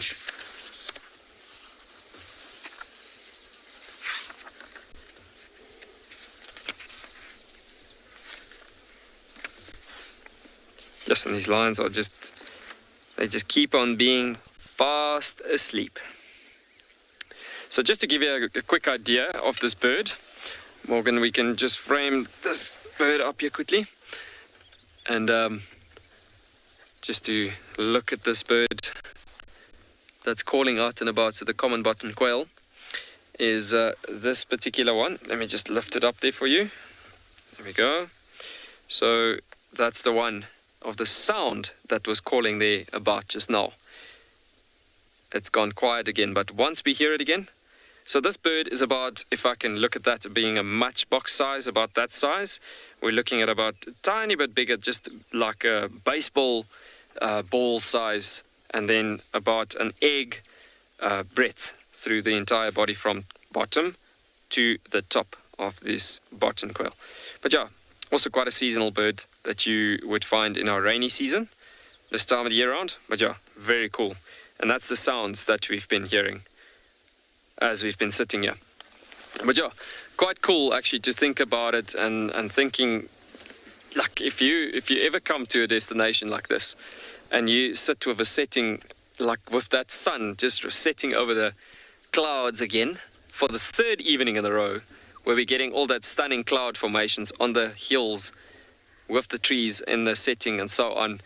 It is just so gorgeous. And would you know it, there is one male lion in saying that, with a gorgeous setting.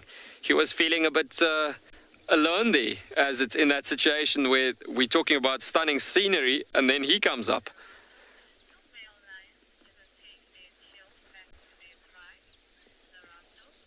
Lerato, you asking, could male lions ever take their kill back to the pride?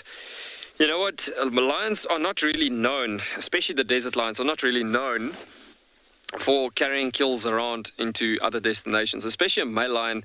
If he found out about a specific kill in an area where a pride has made a kill, he most of the time chases them off the kill, actually, quite dramatically in that formation, and then from that it will get to a further point where you will find that eventually he will allow the pride that made the kill to be coming back into the kill site. But I have seen Kalahari male lions hunting completely on their own, doing their own thing as well. That story where lions, the males are generally the lazy ones. Yes, it sometimes appears like that, but I've seen it where male lions joins in on female hunts as well. So they really do pretty well. I don't know if you heard that beautiful chunky mane just been shook about as he just shook his mane there. That is so cool, hearing that sounds again as he's slowly waking up, hearing the sounds of the button quails in the background now again. So I'm gonna just let us ease off into the setting a bit. We're gonna let us ease off into the setting a bit. Try to listen out for as much sound as possible while we're looking at this male lion with this gorgeous black mane.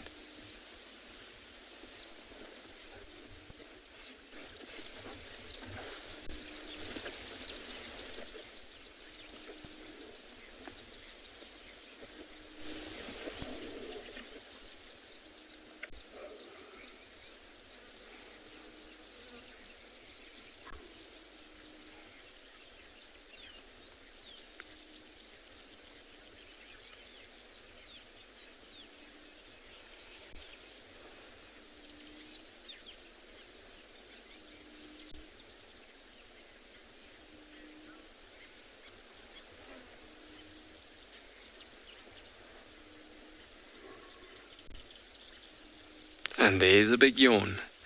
So I don't know what you guys are hearing at the moment, and just easing off into all of these sounds and everything, but just still so special to be sitting in this peaceful scenery with these stunning two male lions and slowly but surely waking up alongside of all of that sounds. One couldn't just ask for more when you're sitting in a situation like this, having this peaceful environment with everything that comes into that mixture together.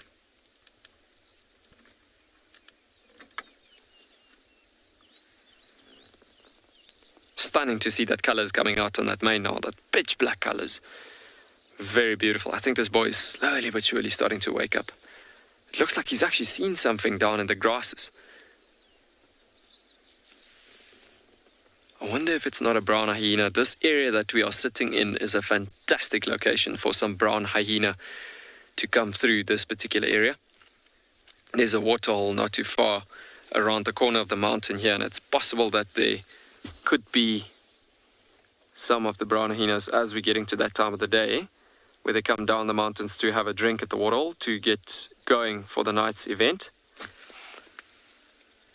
And so it comes down to that it's the right time of the day for those guys to get going and moving as they try to stay out of these lions' ways most of the time.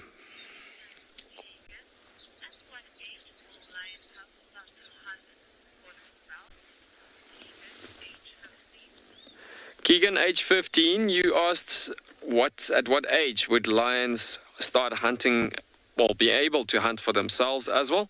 You see, most of the time, lions will always hunt in the pride. Whether the males are on their own or the males are with the pride, most of the time they hunt in that teamwork formality together.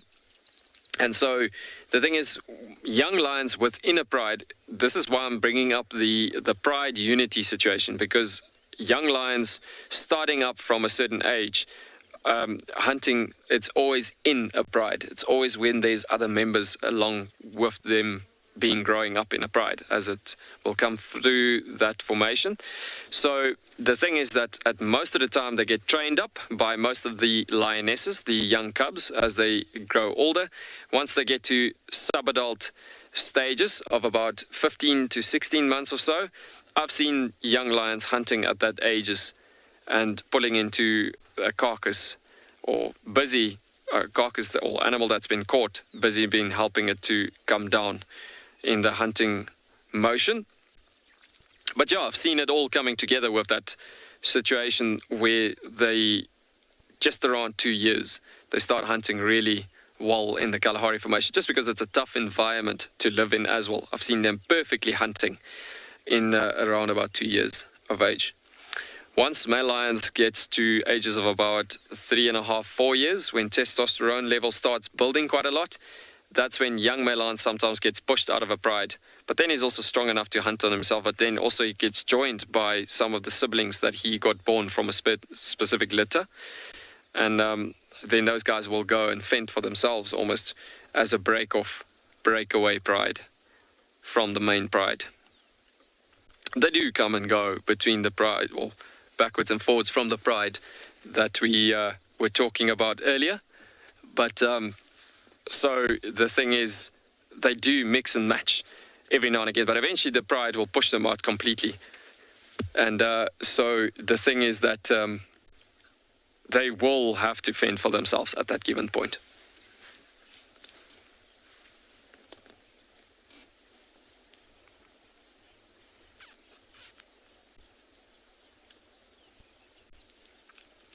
But it's amazing just to once again listen to these sounds and just thinking about how what these animals need to go through from such a peaceful, safe in mind situation to something where they need to think so hard in what they do, because it could be such a tough life in that conditions that could change from calm behaviors to something completely different in a tough wilderness environment like this.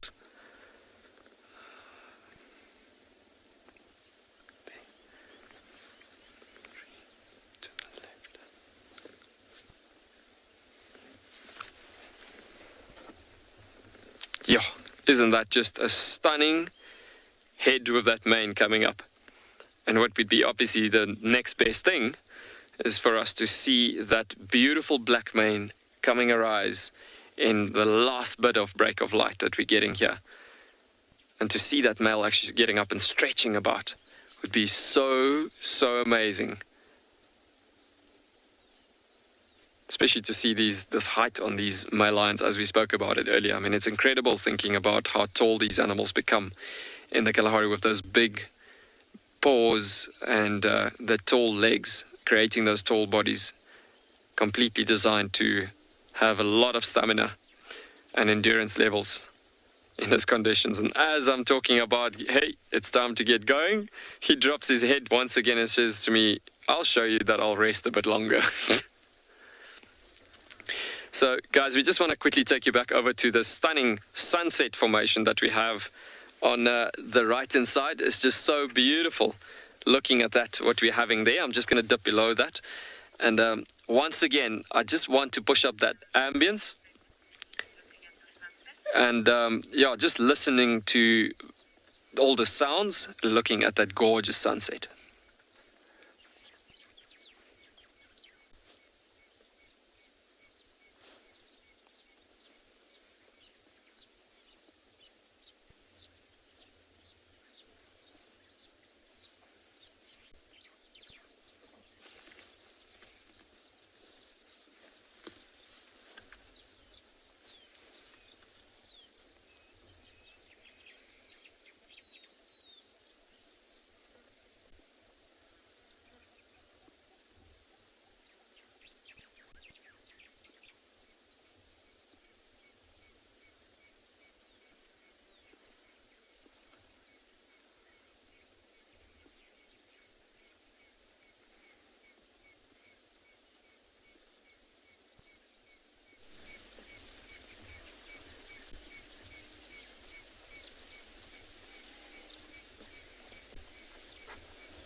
Paul, you're commenting that it looks like a volcano with a light on top.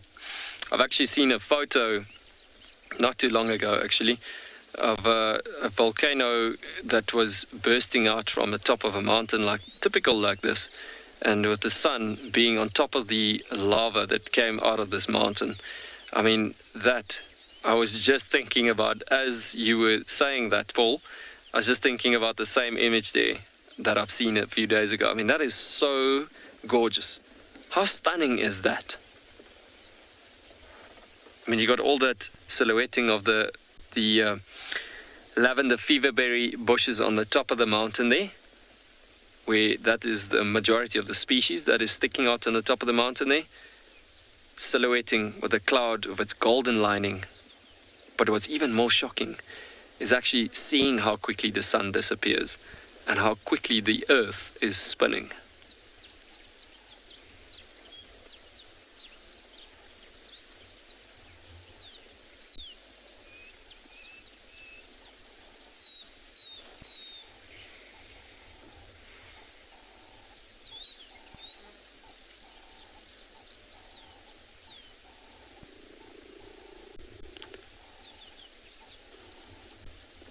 And there goes our curricane button quail, the common button quail. I don't know if you heard that one again.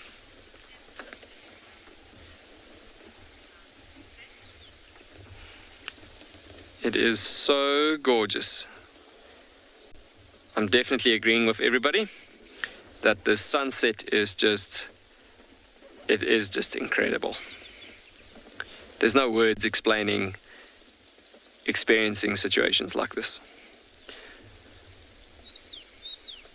Stunning formation of those cumulus clouds just coming past the edge of the mountain there. It almost looks like there's a little hole in the cloud there as well. But how crazy is that golden light around the cloud in the blue sky? And it's actually gone to a beautiful golden light around those clouds.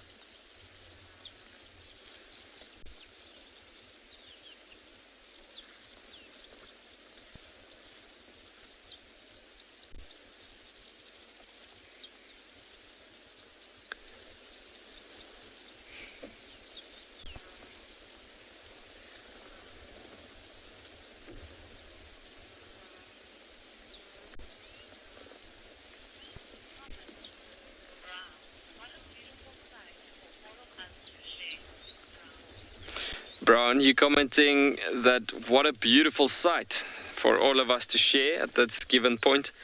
It is just so amazing to be able to share this given situation with you guys as well, and actually for all of us to experience this.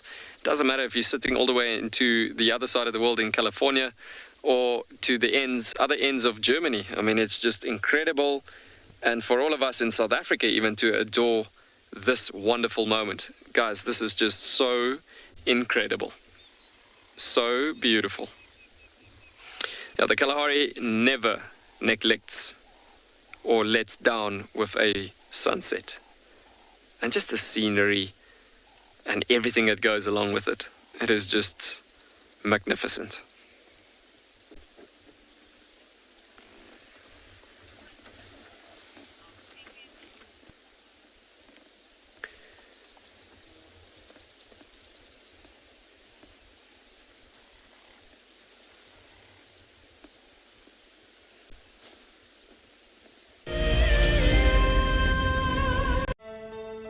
Just look at that. It is absolutely incredible. And as far as I can see, that all falls within the reserve. So it is a vast landscape, but we are gifted with these incredible things. You know, the wildcats, the aardvark, you name it. It just keeps on delivering. It's just such an incredible privilege to be out here.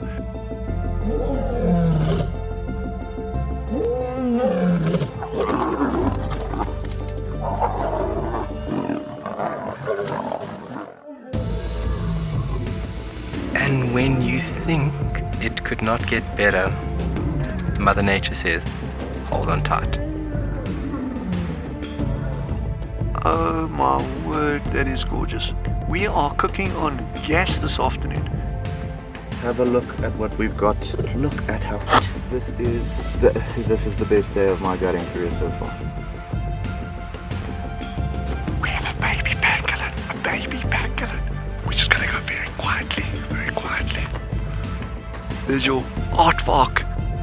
And for those of you who've never seen one, this is one of the big safari specials on any reserve.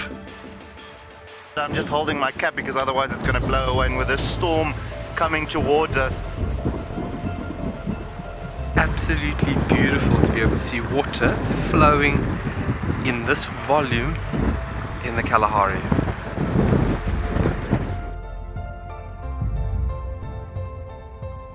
Oh, look at that. You can see the structural component of these flowers. It is perfect. Such a treat to be in and amongst these incredible insects. How lucky are we? You can see how close they are to the vehicle. Very curious. Oh, you can do it! There we go. We made it over. Whew. But look at that view. That's absolutely stunning. You can see how they're going into stalking mode. Okay, there we go.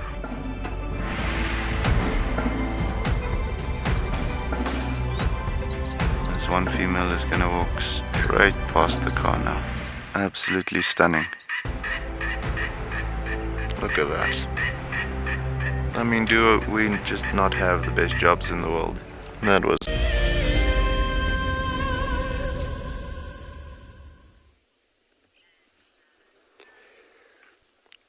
Beautiful. So we're now stopping here. It's pretty much we're stopping in a higher point enough. And then even though there's quite a beautiful of trees that are taking place, but all you see is beautiful of sky, where the sun is already set down. But the beautiful still there. It's gonna go soon, but it's still slightly beautiful anyway.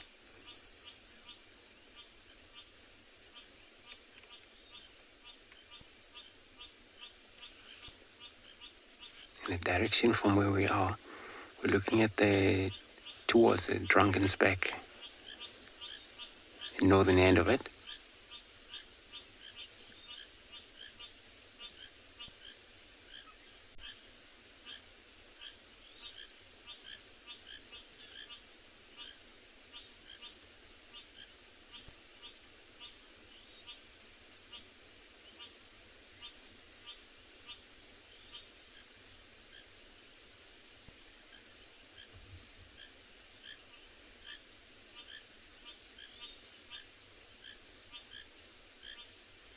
Beautiful sound of all the rain frogs.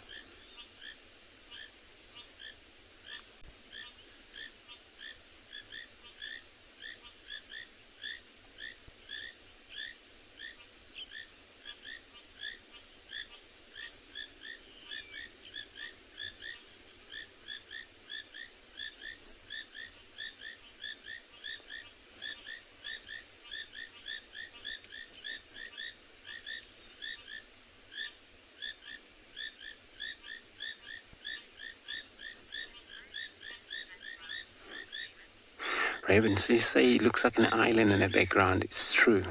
It's such a beautiful, with the whole dark, just below there, all you started to see there was a mountain.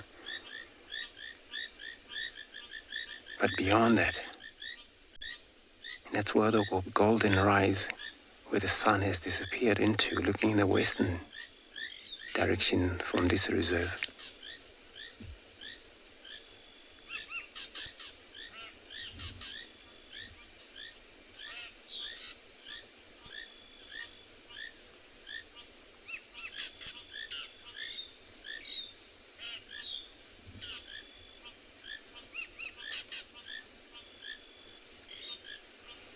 All the fork-tailed drongos calling about, and am I right inside?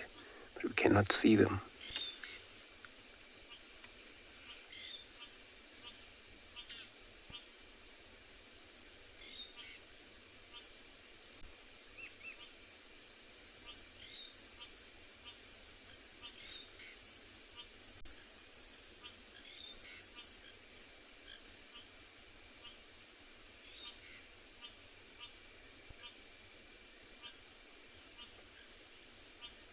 Well, it's going to be a beautiful night though. Clear sky where there's no even a single cloud when I look above, but hopefully it applies the same tomorrow morning. It's going to be also one of the nice days.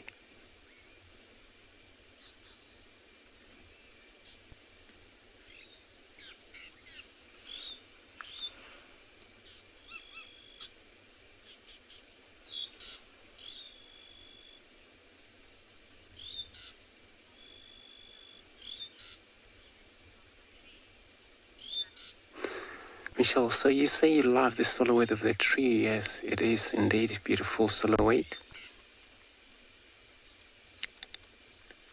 And I always come and agree that. So every time we wish to see kind of things like this, you gotta have a beautiful sunset, and after that, whenever there's a clear sky,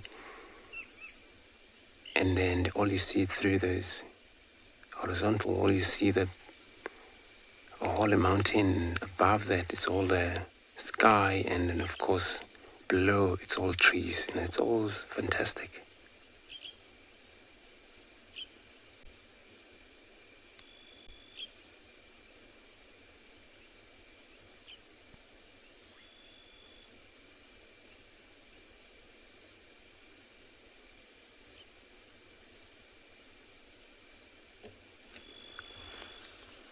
So I'm going to carry on. We come in an area where we have to sit around. I know it was this location is where there was a pride of lion disappeared, but nobody knows what would have happened. Maybe they would return back from Manyeleti Game Reserve, where they've been seen moving into. We're going to be driving around here. Look, check. Listen to an audio.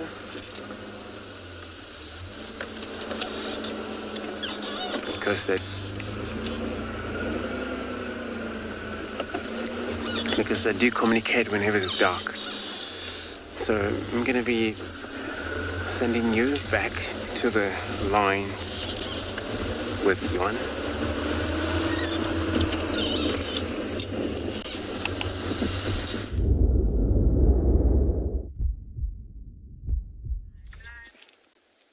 So we've literally had the funniest thing happening right now, where this male on the further side away from us, he literally just wanted to grab. We've got these little bees flying around here at the moment, and I don't know if we'd be able to pick up on them, but yeah, just because of the sweat glands that secretes a certain bacteria coming from that sweat gland itself, from the sweat that comes out.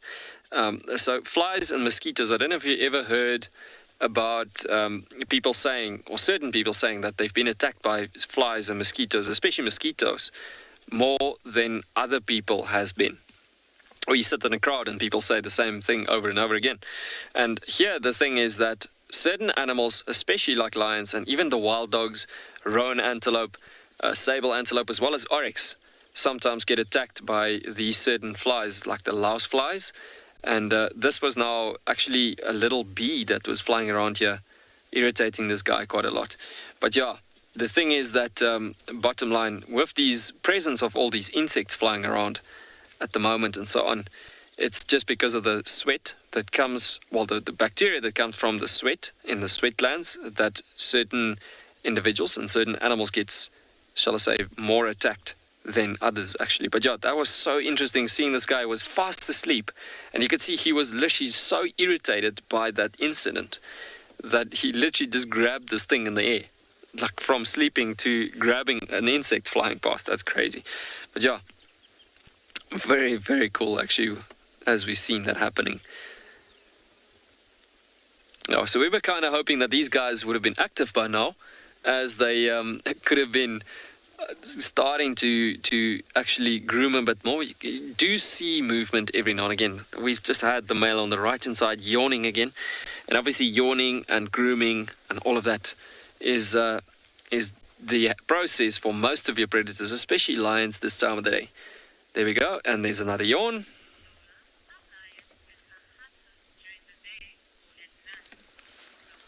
Nola, you're asking if lions are better hunters at daytime as opposed to nighttime. The thing is, lions are very strong nocturnal hunters, and so the thing is, being very much so, it saves the battery energy, if I can put it that way. So the energy levels are much lesser consumed as they are mostly night active. So that is why lions, when the temperatures drop down so nicely, as we can see, the light has dropped completely now. The sun is gone, but we still got that last crepuscular light happening at the moment. So the temperatures that drops down, that's why lions most of the time at this time of the day could start getting active into nighttime, but mostly will definitely become active at night from a position like this.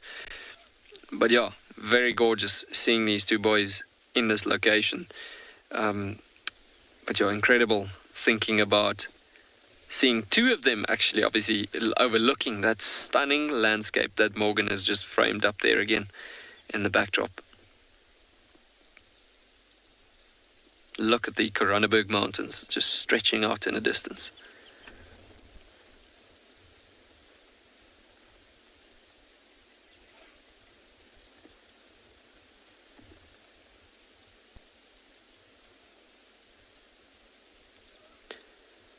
While we've also been sitting here, we've had quite a bit of animals coming through in the distance where we have that thickets down there below. And we've actually had another herd of kudus that came through, passing by, obviously again because of the camelthorn tree presence and obviously being browsers. And those are the kudus that I actually think that we've seen earlier on at the waterhole that we've been passing by when we had those zebras on the screen earlier on this afternoon. But look at all those peaks from all the pressure points from the tectonic plate shifting that was happening in this area. Researchers are actually backdating it up to about 1.8 billion years ago. So how can they say something like that? It's literally research work that's been done, and hardcore research, if I can put it that way, on some of the rock formations in the area, as Tswalu is very much based on research work, especially as it fits hand in hand with conservation. And so it comes down to the bigger picture that these researchers, these geologists were doing this research work on some of the formations, and they could actually see on some of the shiftings of the rocks that it's backdating up to about that long ago. But yeah, looking at those mountains, they are, if you start talking about mountains in average in the whole world, they're actually fairly young. But yeah, if you look at that, it is, I mean, as humans, we look at that, it's long ages back, if we think about it. But yeah, beautiful, gorgeous mountains. We're going to be sending you with that beautiful view to Lauren on a mission.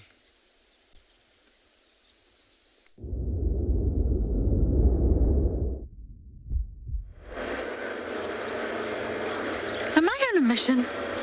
Unfortunately, our spotlight is not working, so it limits us a little bit, but we are just going to bumble around quarantine for now. Bumping into leopards on the road is definitely not unheard of on quarantine. And I am going to finish my riddle for you all. Now, I'm going to read off my phone. Bear with me. Okay, it's a secret. So, I have wings, but I can't really fly. I rather fall with style. I also have a head, but I can live a whole week without it because I don't need my mouth to breathe.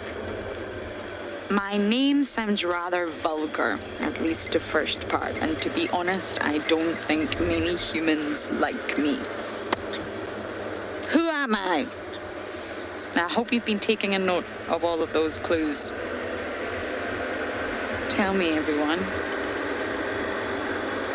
What species, or you can tell me the phylum, am I from? Yesterday was a nudibranch, and many of you did very, very well to get a nudibranch. It's one of my favorite organisms to see in the ocean. And this time, yes, that's all I'm going to say. I look forward to hearing your answers. And so my hand just wants to do this.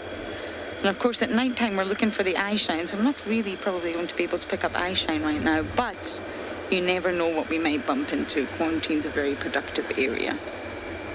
There was baboons alarm calling very close to the dam cam this morning, which made me think there could be a leopard in the area.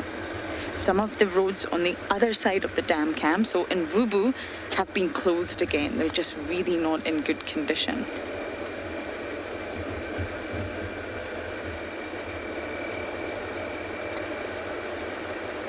Oh, I'm getting answers. Okay.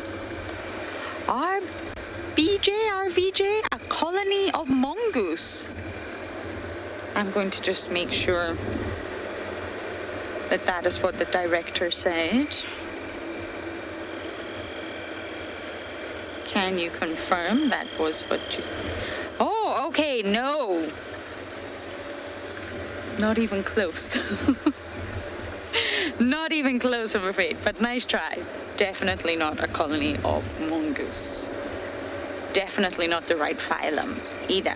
I'm not sure mongoose can live without their heads, or they can survive in the Arctic, and they definitely can't fly. So we're slightly off on that one.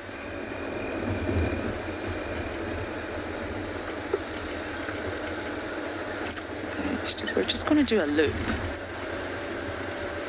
Miss Klalamba's been spending a lot of time on quarantine. Lizard King, a vulture. I'm just going to turn down my brights. I often feel for the impala when you go past with your very bright lights. A vulture, I really don't think can survive without its head either, and they can fly. Nope. Definitely. Oh, I'm sorry, guys. Look at them squinting. Okay, I wonder if I can do it with no lights. Okay, I think I can. Yes, vultures can fly. This organism can't really fly, to be honest, but they do have wings. Okay, do you think we've cleared all the impala now, Impo?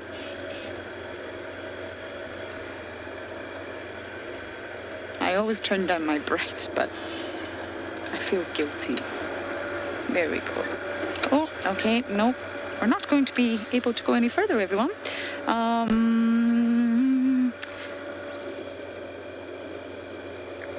Okay. We've encountered a little bit of a roadblock.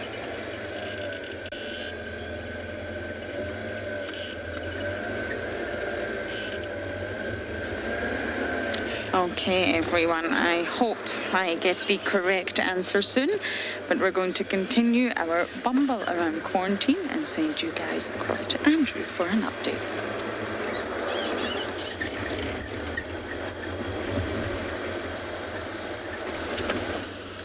Thanks, Lauren.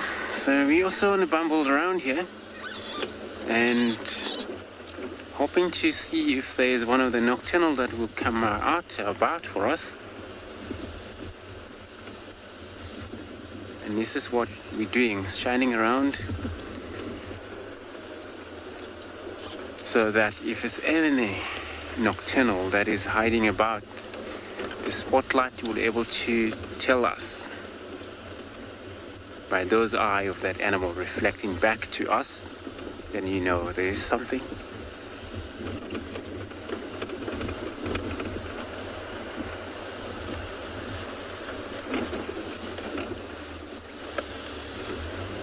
and this is that time when most are nocturnal. They will love to move about. Do they hunt?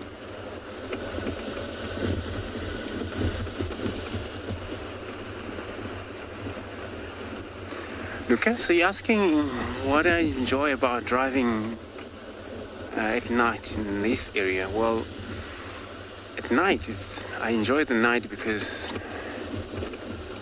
most of the time, the animal that you see, it's not an animal that you always see during the day, not an impala as those. So if you're lucky, then you find a small owl, you find a snake that comes about, scorpions, and that. So you don't actually just find any animal. So there is a specific animal you search for.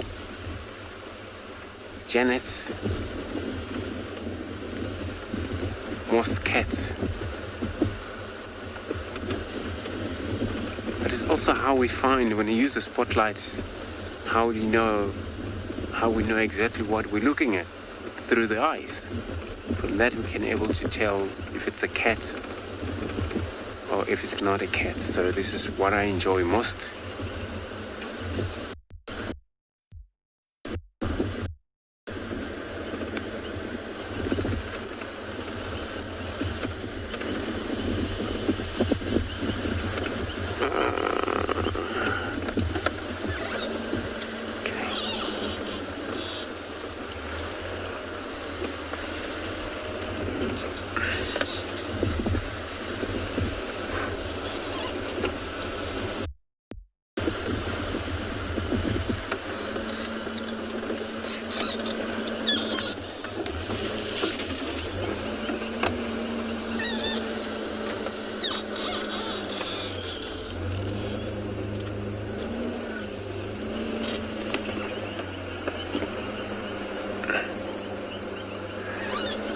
So I'm just standing around here, taking another route.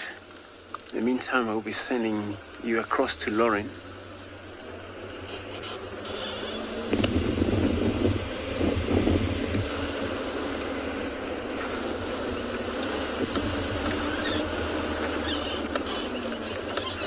Still no luck on any life around quarantine, but we do have some answers. Well, we do have the answer and some people who got it right. So I'm going to read it out to you. Sir 50, well done. Linda, well done. Dave S, well done. And Christine, well done. You got it right. It is in fact a cockroach. Yes, sounds a little bit vulgar. But a cockroach, an insect belonging to the phylum Arthropoda. Well done, guys. They can survive without their head, apparently, because, of course, they breathe, as I mentioned, through the tracheal system, so the holes in the side of the body, and they can move around. Of course, they have wings, but they can't really fly. I mean, they can't fly great distances. It's more a case of get up into the air and then fall down again and see where we land. And they can survive in sub-zero temperatures. They're that robust. And of course, their closest relatives are termites. And termites are the social organism that form the collective. They form the superorganism. So well done, guys. Very proud of you all. I will have another one for you tomorrow.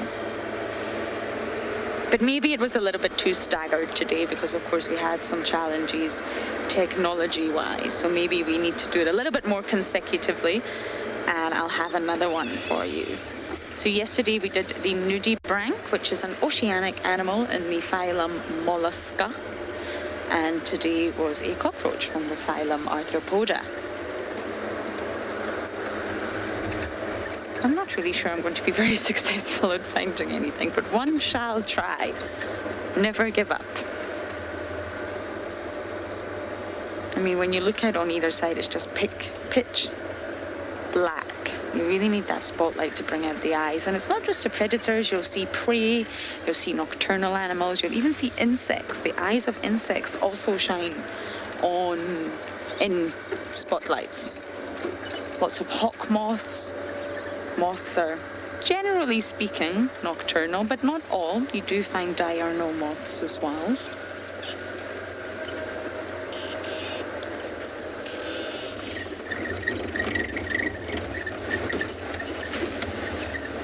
Oh, it always gets to this time of night and people ask the favourite sighting. Diane, I don't even know if I could possibly answer that question. What is my most exciting sighting at night?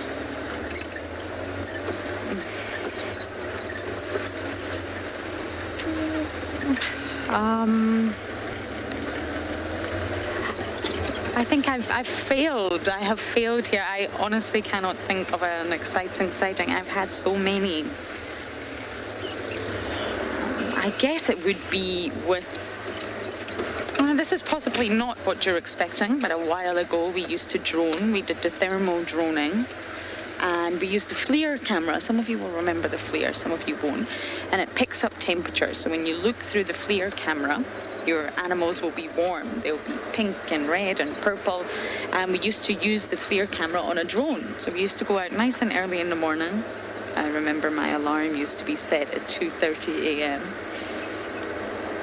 And I remember I was on with Sebastian and we found Tingana. We actually didn't realize it was Tingana. He looked so big, we thought it was maybe a lioness, and he had just killed an Inyala bull, I'm sure. So you can only see colors on the FLIR camera, and you send the other vehicle in, and the other vehicle goes in to investigate exactly what it is you've just found. And it was Tingana feasting on an Inyala kill. So I think that was super exciting. Is it a lioness? Is it Tingana? We don't know. I'm going to go with that one. It's very tricky to pull out one single sighting, especially at night time. It's always a little bit more difficult at night time.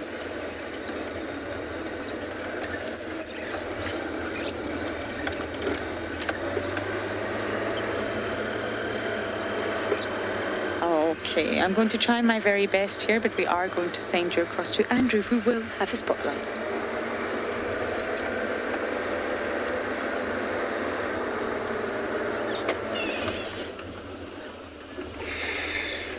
Thanks, Lauren. Yes, Sam with us. Well, still driving around in these few roads here. Haven't come across anything yet that is a nocturnal for us, but good things. And I mean, it's always best thing when you drive at night like this. It's all lovely. So since Lauren was explaining about what most exciting sighting at night happened, and also what I have seen, special sighting that happened at night. It's actually lions. Was actually lion hunting on a zebra, but it was a night time where we had a very good actually experience of how do they hunt that zebra. And then what we done there, we all shut off the spotlight or any light. So we were not helping nobody. So we just watched it naturally happen. And then of course, having guests with us, those were their first time in this area, but haven't seen anything like that. When they haven't seen the killing things. When I asked to see it, we had spent time watching that, and when it's happening, when everybody cry in a vehicle, which was very sensitive, I understand. So we now have to move off that sighting while the lion still killing that zebra, which it was an amazing, I mean, but we first things, make sure that everybody has to enjoy, but if it's no joy or people not enjoying, then first priority is the people. So we have to move off. And when we come back the following day in the morning, just to see what happened, So there was there about 9 lions that they were actually killing that zebra, but then there was nothing left. And the zebra was pregnant, or she was pregnant. All we was seeing was the little hoof of foal that it was inside of that zebra.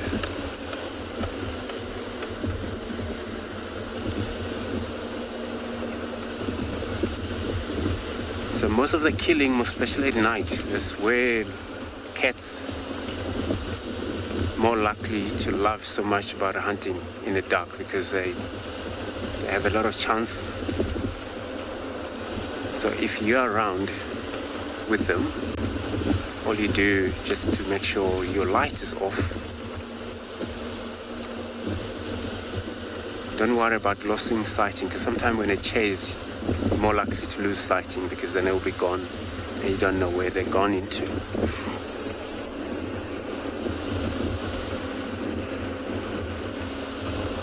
But it's so important giving them a chance to do their own things.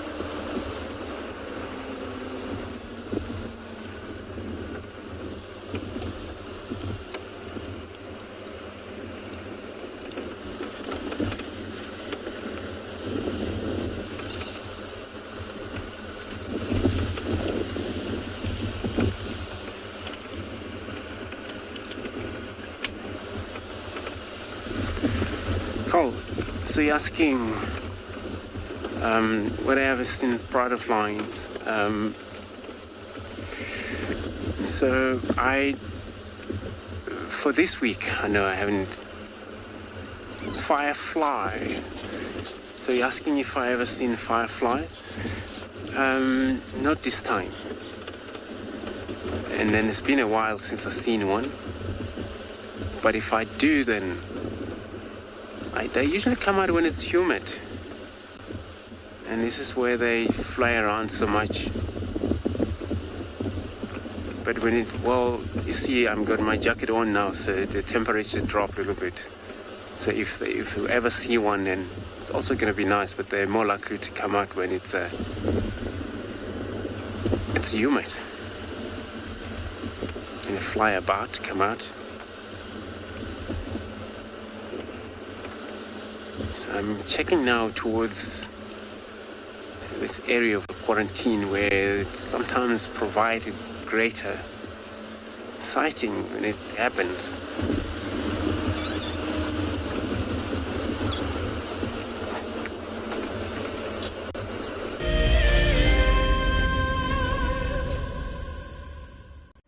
Do you dream of traveling to a far-flung wilderness location where life continues as normal? A place where you can escape to nature and breathe. If you become a Wild Earth Explorer, then this could soon become a reality. Subscribe today and stand a chance to win regular travel prizes. Wild Earth Explorers, it's in your nature. We get asked quite regularly what are the differences between African and Asian elephants. We caught up with Haresh, who's from Leopard Trails, which is based in Sri Lanka. Of course, size and weight is the first thing you notice. The African elephant is much bigger than the Asian elephant. Tusks in the Asian elephant, it's a very small percentage of male elephants only who have tusks. I was told that there's a theory that the African elephant's ear is in the shape of Africa. The Asian elephant has a much smaller ear. The elephant represents the bush and the jungle in Sri Lanka in a quintessential manner, and I think it's very important that we do whatever we can to protect them. Hi, my name is Tristan Dix, and I am a guide here at Djuma Private Game Reserve for Wild Earth. We love connecting you to the African bush, and we always look forward to all of your questions. If you want to ask a question on Wild Earth, you'll need to register on the website. Once registered, go to our live safari page and submit a question below the live feed. Catch up with me on Wild Earth.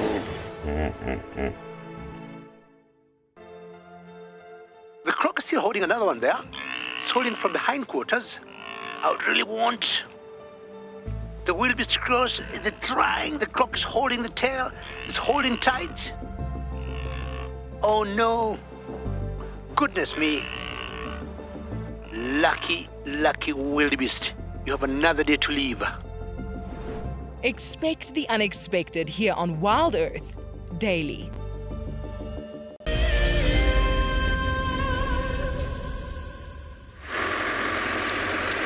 And welcome back to Tswalu Kalahari.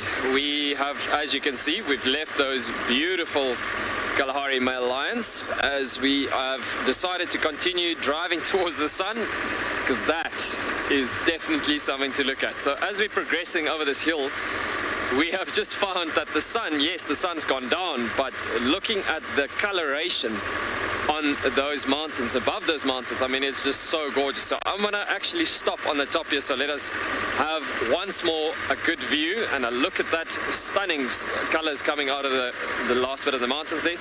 They actually say the best part of a Kalahari sunset is the half an hour after it's set. So looking at that, I just want to get the perfect clear view, just to give you a bit of idea there as well. Looking at the stunning colors coming out there. So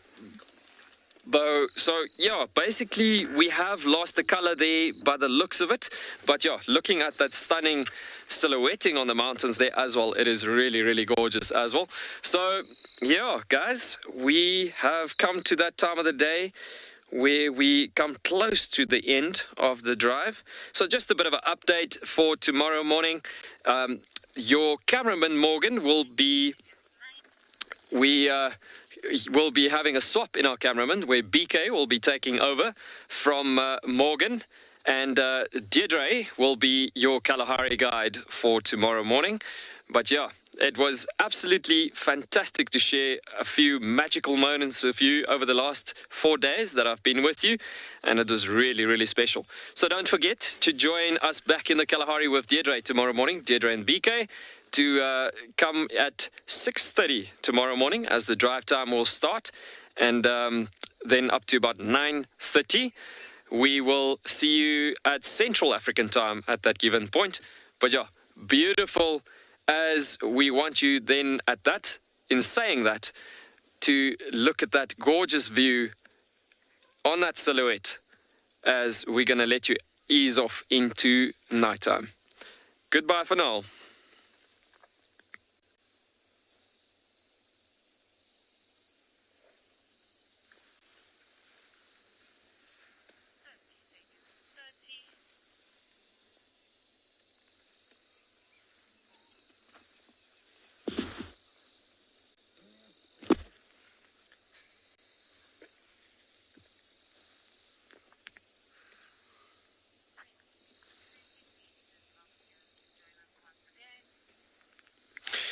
So folks, just as I was about, well, where I said goodbye there as well, it's like I can't get to a point where I can't get said to